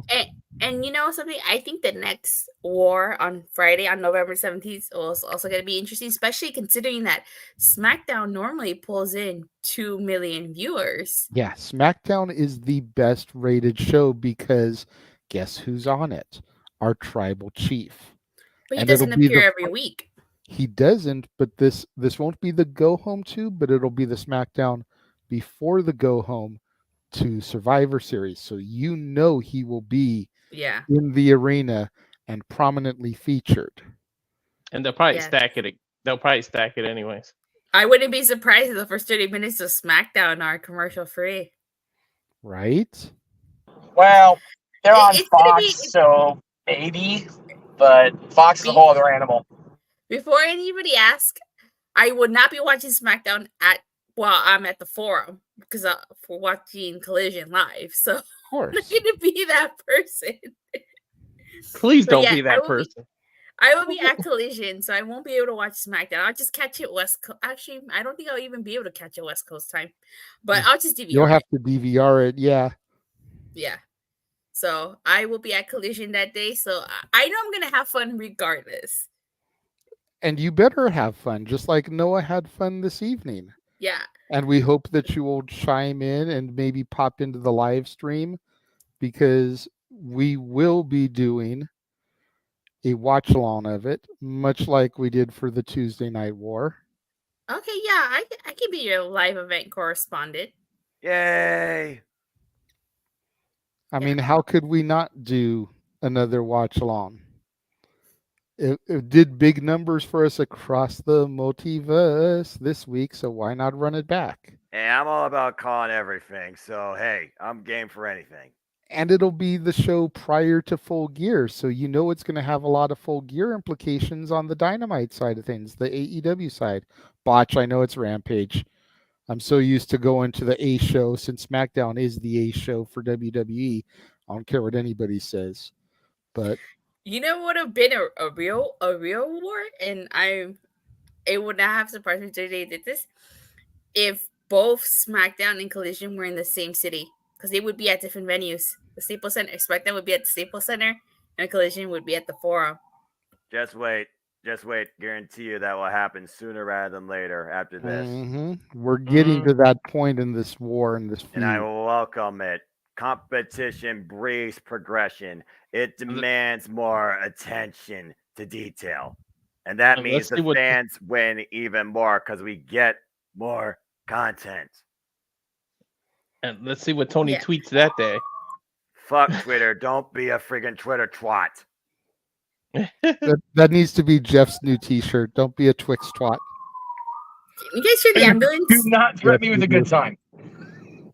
Fuck it. Do it. Don't threaten you with the.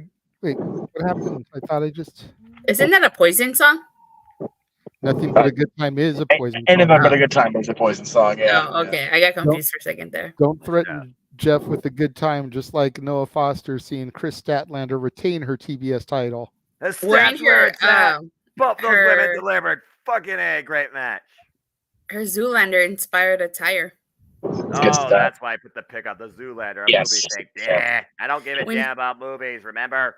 That's okay, Noah. Because I care about professional wrestling. Damn it, horse enough.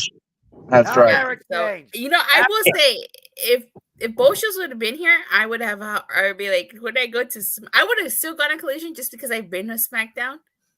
So, and I've never been to Collision. I find AEW more worthwhile live than WWE live, unless it's a house show. That's just me. Yeah, I've never been at a house show. I'm not sure to go to the house show. House shows are, somewhat more engaging with forward wrestling, so I approve of them. I'm a little pissed I missed the last one here in Toledo, but let's not get off topic. Then again, I guess it's all part of competition. Since we're finally moving away from the Twitter nonsense, let's talk about competition among the wrestling companies. I'm for that. All right. Well, I am going to go ahead and get off. I said what I needed to say because I'm tired and I'm trying to keep my sleeping schedule intact. More power to you, Datil. I appreciate you always. I'm looking very forward to our call to Impact Wrestling's biggest pay-per-view of the year, Bound for Glory. Same. I cannot wait for Bound for Glory. I'm really excited. So, yes. Yes, so check out my YouTube channel, Rangers of Wrestling. I review Raw, SmackDown, Dynamite. And I don't think I'm going to be reviewing Rampage going forward, but I am working on my Power Rangers Cosmic Fury, what I like, what I dislike video. Nice. And I should be filming 2 unboxings of my Lightning Collection Rita Repulsa and my Lightning Collection Master Morpher, which was one of JDF's last projects. So you keep an eye out for that. I'll let you guys know. If you follow me on Twitter, @Tatil_, when those are ready, so you guys can check them out. Sounds good. Well, thank you as always for being here. We greatly appreciate it. And we look forward to, if not sooner, seeing you next Saturday for Bound for Glory coverage with Noah. I can't wait. It's going to be a lot of fun. I'm really Let's looking forward to freaking go. But before I go, Noah, are you picking? Yes. Who do you think is going to retain? Alex Shelley who do you think is going to win? Alex Shelley or Josh Alexander? Oh, my friend, you have to wait for Cindy predicting to get my thoughts on that. I don't tease anything beforehand. Okay, that's good. I cannot wait. Predicting is 8 p.m. Eastern Standard Time live Friday night. If you do want to join in, as I always welcome you. I know. All right, you guys. I'm gonna go ahead and power down. All right. Sounds good. Have a good night, Datilla. Thanks, you too. Rest well, my friend. All right, bye. Bye. And then there were 4. Hi, Jeff. Yeah, this is my voice, by the way, after a live Collision experience. And believe it or not, this actually sounds better than when he first joined us. That's I believe it. I 100% believe it. So, first of all, I wanted to kind of piggyback off your Clash of the Champions comment and remind people, Tony and AEW picked Battle of the Belts as the name for their special Clash-style show because Battle of the Belts, the second one out of Championship in Florida, was the debut of the Big Gold Belt. Very prestigious night in wrestling, if you know. So, Battle of the Belts is a big deal. But, yeah, that solidified for JJ why this Tony Khan topic was going to be hypocrite all over his face, because he completely is trying to dick Impact out of a solid Bound for Glory number. And it's horseshit. It's terrible of him to do that. And that was before he hit the Twitter on Monday night. Yeah. I already had the graphic that Jeff has been using all week with Tony by himself. And word. I had that last week. I want to say early Sunday when it was first announced that they were going to be doing Battle of the Belts. And then Tony spewed verbal diarrhea through his fingertips on the Twix all week, and it just got worse. So I think what I need to do is modify the Twix logo I made and have part of the letters be the letters from Trix cereal and get the Twixes for adults, graphic going in there for a Dune t-shirt. That's got to be a thing now. First of all, that is brilliant shit. I know. I saw Walter. Dude, all the credit in the world. And we've been saying it all week. Tony needs to hit up Cal Fire and just take a goddamn hit or two and just chill the hell out. Good Lord. So, yeah, like I said, I pretty much said my piece. There you go. There it is, Tony. Tony, if you're watching, because I know you are because you're a bitch. There you go. Cal Fire. CALFYR, Tony, please. We at the Jeff Mitchell Network Multiverse Media plead with you. Save your energies. Save yourselves. Avoid the Twitter at all costs. Farewell. If you know, you know, kids. Star Trek 4. Anyway, I said my piece in front of the Fortress, the home of the Stanley Cup right now, the other night. It's sad, is really what it is. It's just ridiculous that a grown man, I think he's our age, if I'm not mistaken, Walter, maybe a year older. I think he's 41. Yeah, I think he is a year like older. 41. Yeah. That he feels the need to, sit there literally the entire week and shitpost all over Twix. It astounds me that even after they got trounced, and yes, we'll call a spade here. Undertaker, John Cena, LA Knight, Becky Lynch being around a lot, Paul Heyman being on the show that night. Yes, they loaded the card up. But even without that, the matches they had advertised would have done decent numbers. To JJ's point, if Title Tuesday had been, actually Title Tuesday, it would have been a better conversation. They got trounced, and it wasn't even close. And he still continued to shitpost and spin, The Undertaker and John Cena both broke the streaks of appearing on shows with over 1 million rating. And it's like, Tony, please follow the advice of everybody but President number 45. Get yourself a Twitter proofreader. Like it was so just mind-numbing to watch it play out, which is why I figured, okay, if I'm late for the party tonight, yes. And again, I will never ever go be a hypocrite about responding to the trolls on Twitter. I'm guilty of it. We all are at some point or another, except this man, because this man has some decent brain, some common sense in his head.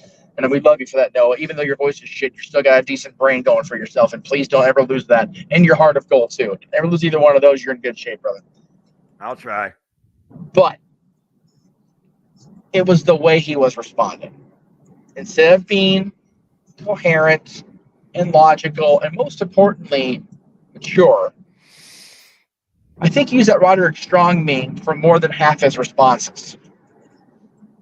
And the very meme he used, which has Roderick Strong saying, "Who gives a fuck?" If you don't give a fuck, Tony, why are you responding? That's what I always put contention on social media. Well, who cares? Like, well, you care enough to comment. And then they come back with some, the whole 3 guys, 6 chins comment, shit like that. It's like, oh, geez. It was just a bad week and a bad look for Tony and for AEW. It's really what it came down to, which is why I did my show Thursday out front of the arena, went and watched a hell of a hockey game on the bar TVs. Sharks lost. Had a amazing, and we did so well. The Paradise Kitty had an amazing Friday night show out at Phantom Vegas. We cleared up a ton of money and merch. Not going to lie, I was proud as hell of that. And then we went out and did karaoke till 3 o'clock. It's why my voice is not as good as it could be. I'm not trying to compete with this guy because his voice is shot to shit.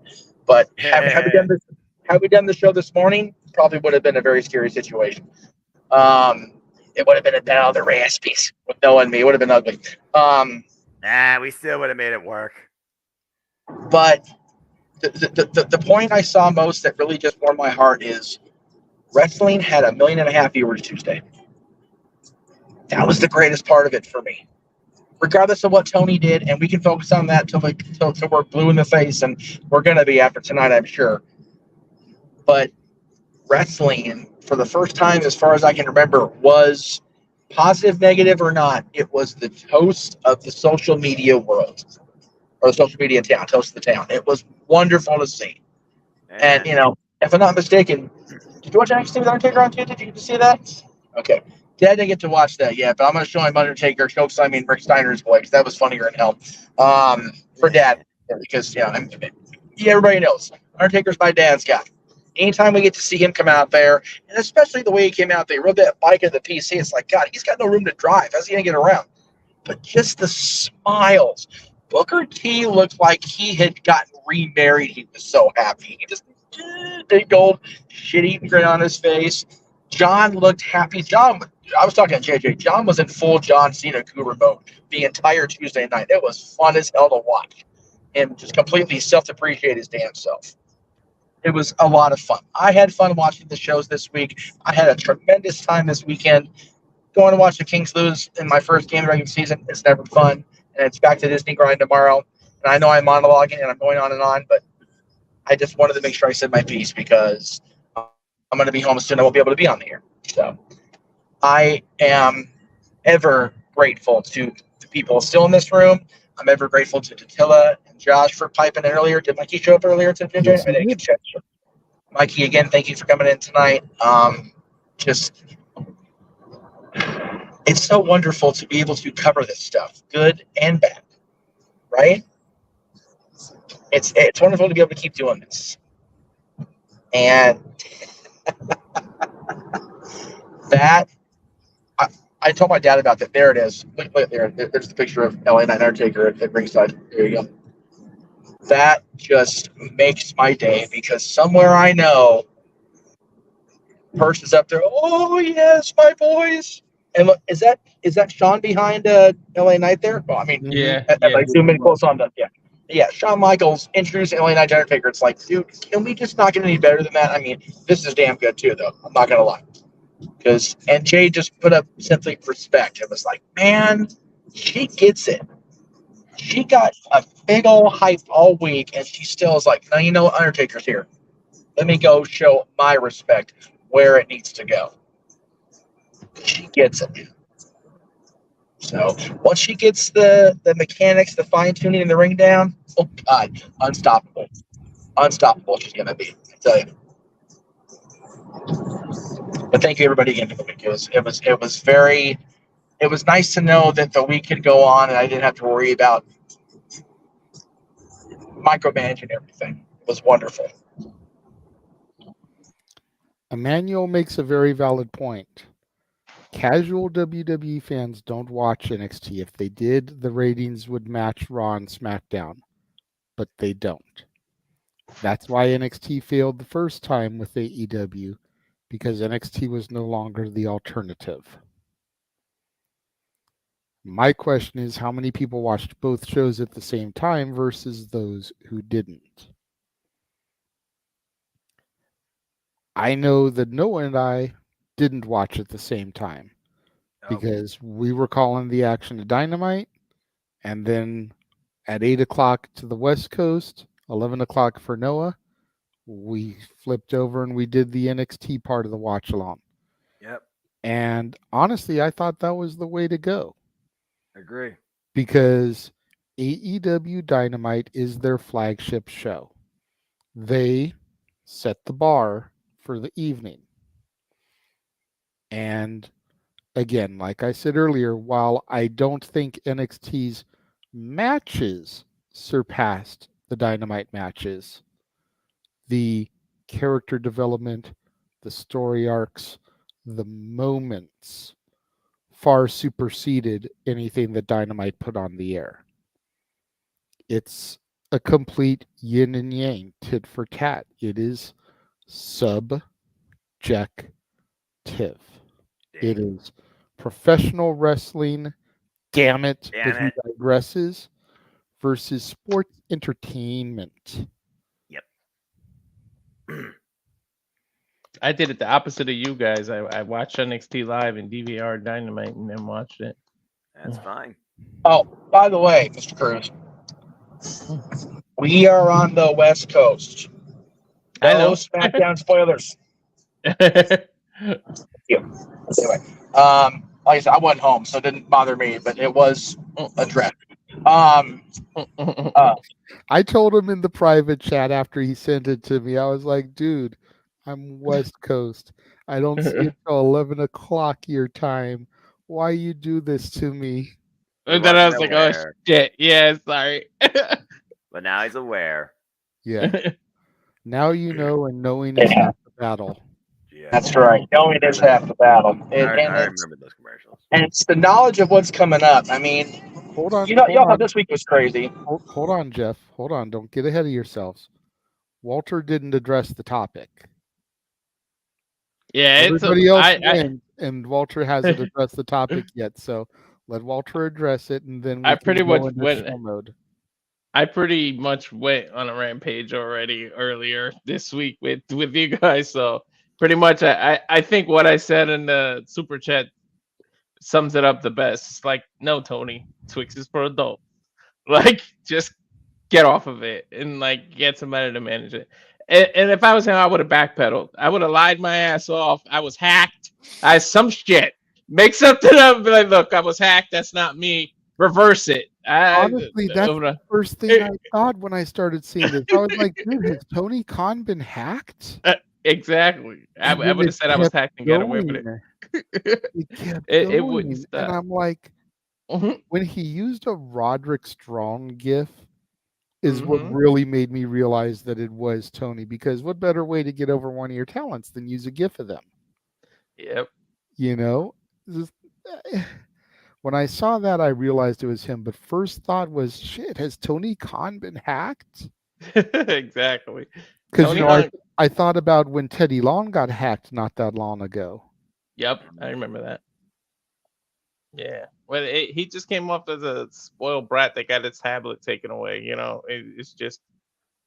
But somebody needs to do it. Somebody needs to take his Twitter. I would have respected him more if he did that on camera and made it like a more of a character thing. It wouldn't have came off as bad or as bitter, because now you would have made it fun and part of the show, and maybe you could have got more ratings and stuff. But the fact that this is really you, it's not a character, and you did that on X, Twix, Twitter, or whatever. But yeah, you need someone to manage it for you and just get off of it. But and it's too late to backpedal now, but I would have backpedaled after all that, stop engaging, and claimed I was hacked. That's what I would have did personally. Something Make like, some excuse. gotta be smarter than that. Like, yeah. To Jeff's point, you know, like him, hate him, voted for him, didn't vote for him. Donald Trump had his Twitter taken away from him for doing shit like this. Exactly. It's like, dude, come on, for real. Exactly. He had to create his own version of And one Twitter of or those whatever he people, did. and Donald Trump is still in the WWE Hall of Fame. Tony Khan will never get there. Like, bro, come on. You're not even trying to make a little bit of light at the end of the tunnel here, but like, dude, come on. Yeah, he pretty much dug his own grave and threw the dirt on himself. Like he really he did. I'm curious to hear Noah's thoughts. I mean, I know he said don't be a Twitter twat before we really started everything. But after hearing all the tweets and everything that Tony threw out there, like, I'm curious to know your thoughts about it all, bro. And you can keep it simple.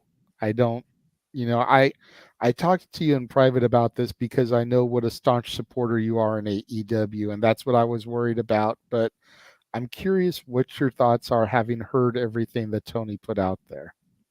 It's an immature child in a 41-year-old man's body, unfortunately. Twitter exposes immaturity in the highest degree and breeds toxicity.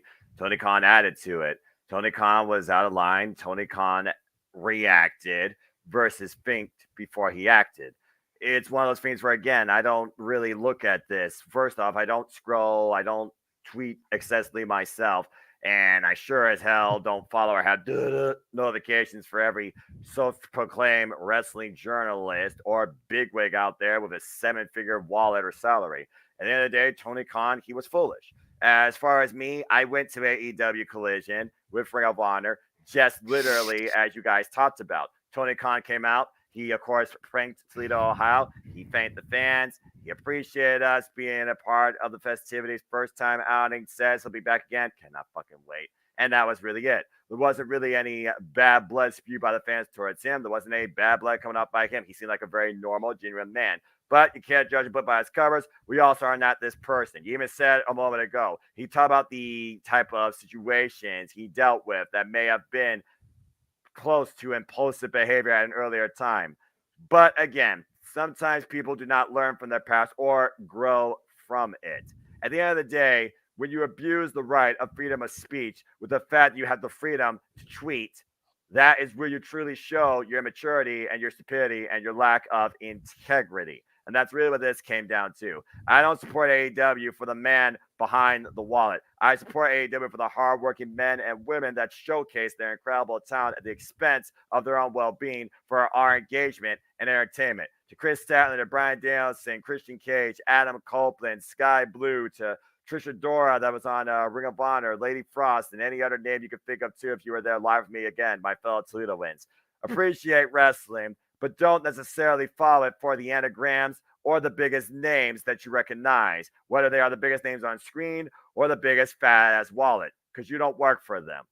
At the end of the day, Twitter's not going to affect my fandom, but Tony Khan needs to really consider what he does next time in a business situation versus a personal reaction. And again, if you don't acknowledge the foolishness, you're already the better man. Think before you act. And also stop before you tweet. Don't become a twat. Ugh.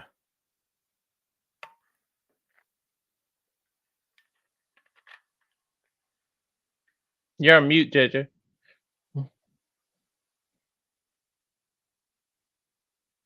Still muted. There we go. There we go. Sorry, I was downloading something and I wanted to make sure it was the right thing.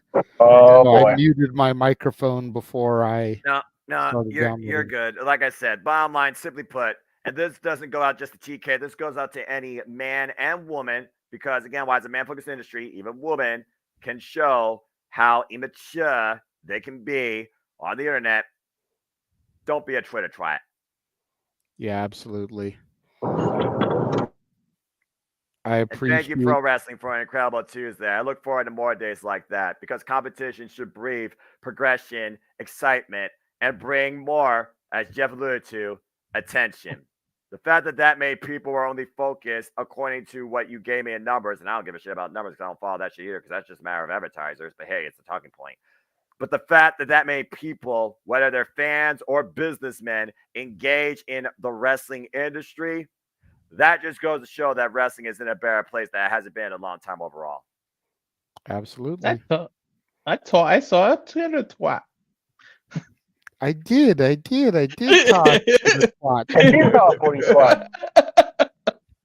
Yeah, you got to stay on the phones. That is all right.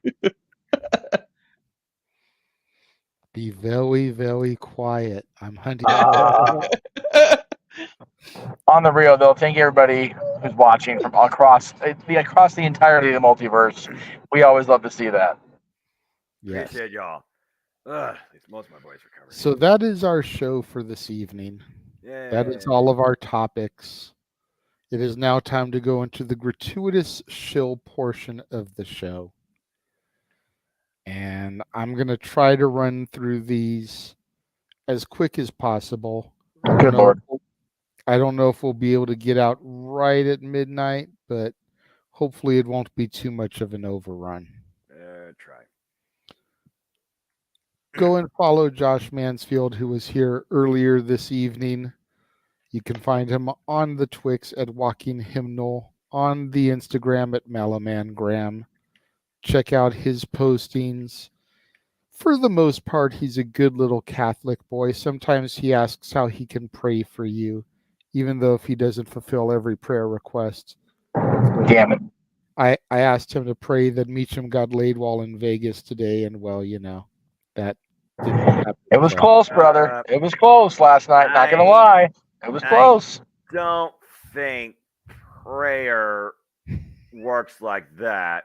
Not that I'm trying to take. I disagree. Oh, good Lord. Benjamin Franklin would have worked for that. Right? Make sure you follow me on Instagram, the Renegade JJ Williams, on Twix, ROWJJ Williams, on YouTube, Casa D18 Studios. To the 7 people that are currently watching on my channel, I thank you and appreciate you. My shows are going to take a brief moment here because I do have some stuff to announce and get into. Some of you may have seen my State of the Casa address yesterday, where I addressed my Stephen King movies and everything that's been going on. Essentially, Renegades Reviews is going to be taking a hiatus going forth. I am going to feature every movie that has been advertised for October. It may not all get up by Halloween, but every movie that has been promised in the trailers for this month will still be watched notes taken on it, reviewed, edited, uploaded, because I don't want to stiff you guys on the content that you've been promised. I know a lot of people are looking forward to Stephen King movies. I've got probably about 5 or 6 that I have written notes for that I'm ready to film that would have me current as of the 11th of this month that I just need to do. There's just been a whole lot going on in my life. As Noah's fond of saying, priorities over passions. So once those things are fulfilled, Renegades Reviews will be on hiatus until our subsequent move, which should be around the end of this year, beginning of next year. However, in an effort to not leave myself content less, in its place will be something I have called For the Love of Wrestling. I will be reviewing the weekly televised product the day after it airs. You figure I'm on the West Coast, so we don't get the things until 8 o'clock. Raw goes 8 to 11 for us. That's 11 till 2 in the morning for y'all on the East Coast. You know, NXT, same thing, goes 8 to 10. That's 11 to 1 for you East Coasters. Dynamite and Rampage are the only things that I get live, and Collision are the only things I get live at the same time that y'all do on the East Coast. SmackDown 8 to 10. Again, that's 11 to 1 for you East Coasters. So all those programs will be covered by me the day after they air, with the exception of the weekend programs. So on Tuesdays, you'll get my reviews of Raw. Wednesdays will be NXT.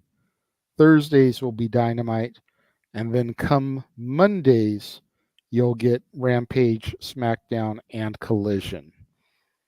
A big ol' three-fer come Monday mornings. Those shows will be live, very much in the same vein as Aaron Rift doing his reviews, except Aaron only does Raw, Dynamite, and SmackDown.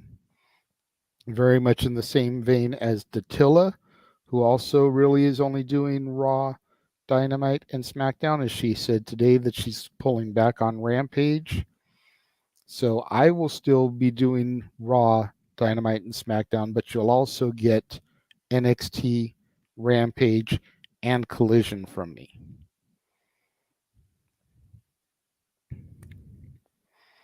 So that is what is going on. If you want more information, go back, watch the State of the Casa address. You can find it on my channel, Jeff's channel, and Noah's channel. Make sure you follow NoDQ.com on all those platforms at NoDQ.com. Make sure you tune in tomorrow for the NoDQ review. If you dare. Which I'm sure will be a doozy. Yeah.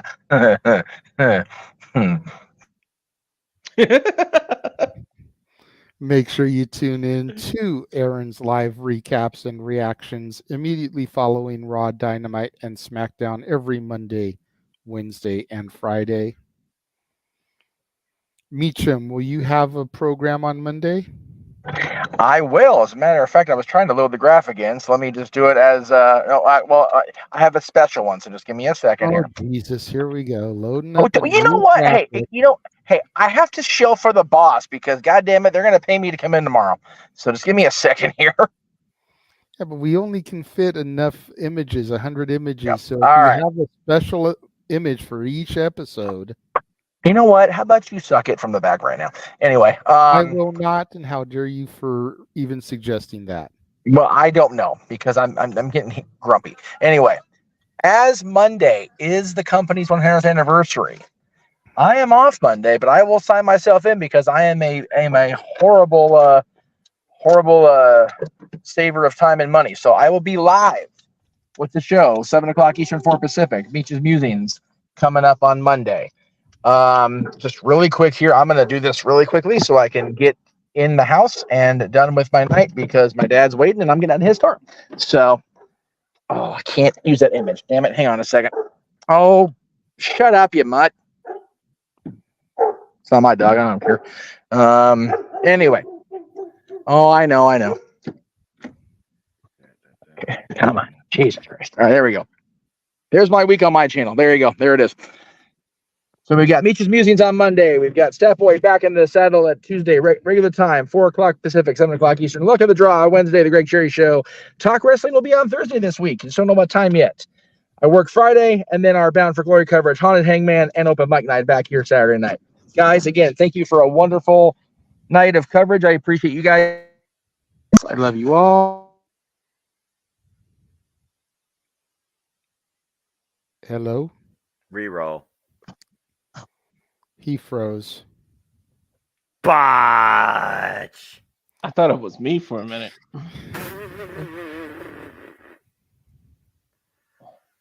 Well. All right, so let me skip down since he went and did a shit ton of my plugs. Again, make sure you follow Datilla at Rangers of Wrestling on YouTube. Check out her wrestling and Power Rangers content. Follow Walter. Go ahead and tell people about what you do and where they can follow you, Walter. The Cowfire Farms is the Instagram. At X, I'm at Walter Alex Cruz. Rage of Wrestling. I only have one video so far. I got a couple videos coming up with top 10. I'm trying to get together with the rest of the panel, see what we can do live. And I will be starting to do UFC watch-alongs starting, I believe it is the 18th. Yeah, next Saturday. But Oliveira's out of the fight. It's Alexander Volkanovski in the main event. And then Kamaru Usman took the co-main event. Thank you to those two for stepping up, saving the UFC 294. I'm looking forward to that co-main event though. But yeah, and then I'm also on the No DQ review today, I should say, if you're on the East Coast, because it's after midnight. But if you're still on the West Coast, tomorrow. So that's it for me. And thanks for having me. Sounds good. Noah, go ahead and tell people about where they can find you and what you do, sir. I am just the guy that simply predicts, reviews, and calls wrestling content too. So find me if you choose, primarily on the Twitter and on YouTube at nfoster1916. It's as simple as that. Simple YouTube channel, of course, is where you could always stay in tune with all 5 prediction links that I host, as well as give your own simple assessment on a scale of 1 to 5, word-wise, on all the bigger shows and all things wrestling. So be fun, part of the fun conversation and polls. I see like 15 of you sometimes that go up and down and all around across the biggest shows. Appreciate y'all. And you also get a general hello and updates on what's to come also across the multiverse media and collaboration with the Simpleman's branding, Casting Studios, and beyond as well. There you go. Make sure you go back in the archives. You can check out Noah and I's simple take of Fastlane from yesterday. Go back and check out our coverage of the Dynamite NXT Tuesday Night War watch-along that we did. Yeah. Check out Jeff and I having done the top 10 Scream Queens yesterday on Dad's Not Always on Wrestling. Check out all of that content that went up here the last few days. And then again, as Jeff alluded to, next Saturday, Bound for Glory, Haunted Hangman. Which contestant will be Bound for Glory? Will it be Emmanuel Dominguez or will it be his sister Arlene? We will find out next week. We don't know. Noah and I, of course, will be doing Halloween Havoc both nights. It'll be the typical Tuesday NXT TV shows. They're just going to be specials. So make sure you check out our watch-along coverage on that. And then for the people in the members-only section of the Casa de 18 Studios channel, check out the Mind Games Championship match between the Heartbreak Kid, Shawn Michaels, and Mankind. That went up yesterday. And then just filmed this afternoon before Noah went to Collision. Going to be going up here in the next few days. Check out our coverage of Unbreakable 05. The Fallen Angel Christopher Daniels defending his X Division Championship against the undefeated Samoan submission machine, Samoa Joe, and the phenomenal one, AJ Styles. Yes. What an evening, gentlemen. What an evening. Yeah, what an evening. My God, what an evening. I want to thank Walter Cruz for being with us here until the very end. I want to thank Jeff for popping in here when he could. Same with Datilla popping in about midstream. Noah, thank you for going ahead and joining us after your fun-filled afternoon, evening at Collision in Toledo. Always. To Josh and Statboy, who came and helped hold things down in the interim. Greatly appreciate you guys. To all the viewers that are still tuned in watching, we greatly appreciate each and every one of you. There was a super chat that came in from Emmanuel, so let's go ahead and do that really quick. Would you rather be the Godfather or Val Venus in the Attitude Era? Character only. Probably the Godfather. Godfather, because I don't need the choppy pee part of that. Yeah, right. I mean, yeah. Don't get me wrong. Val Venus had Ryan Shamrock, and I thought she was fine as hell. But the Godfather had 2 to 4 different hoes every city, every night that he was in. I think I'd want to be the Godfather. I'm Me just too. saying. Remember when he tried to break the Undertaker and he said, "And I knew you love snows." And Undertaker almost cracked. He almost got Undertaker to crack. It was the funniest thing. Now, I saw your super chat, Emmanuel. I was coming back for it. But we thank everybody for tuning in. Noah, go ahead and simply take us out of here as you always do. You don't have to get as emphatic with your professional wrestling. Damn it. We know your voice is gone. My voice may be almost gone, but it's still enough to send us out as always as we bid everybody a fine adieu from episode 89 of Open Mic Night 2. And again, we appreciate all of you. But if people want to know more about me, know this. Why do I take part in these weekly night shenanigans and be a part of this madness that is the Jet multiverse of media? It is because I am but a simple man and a lifelong fan of professional wrestling. Damn it!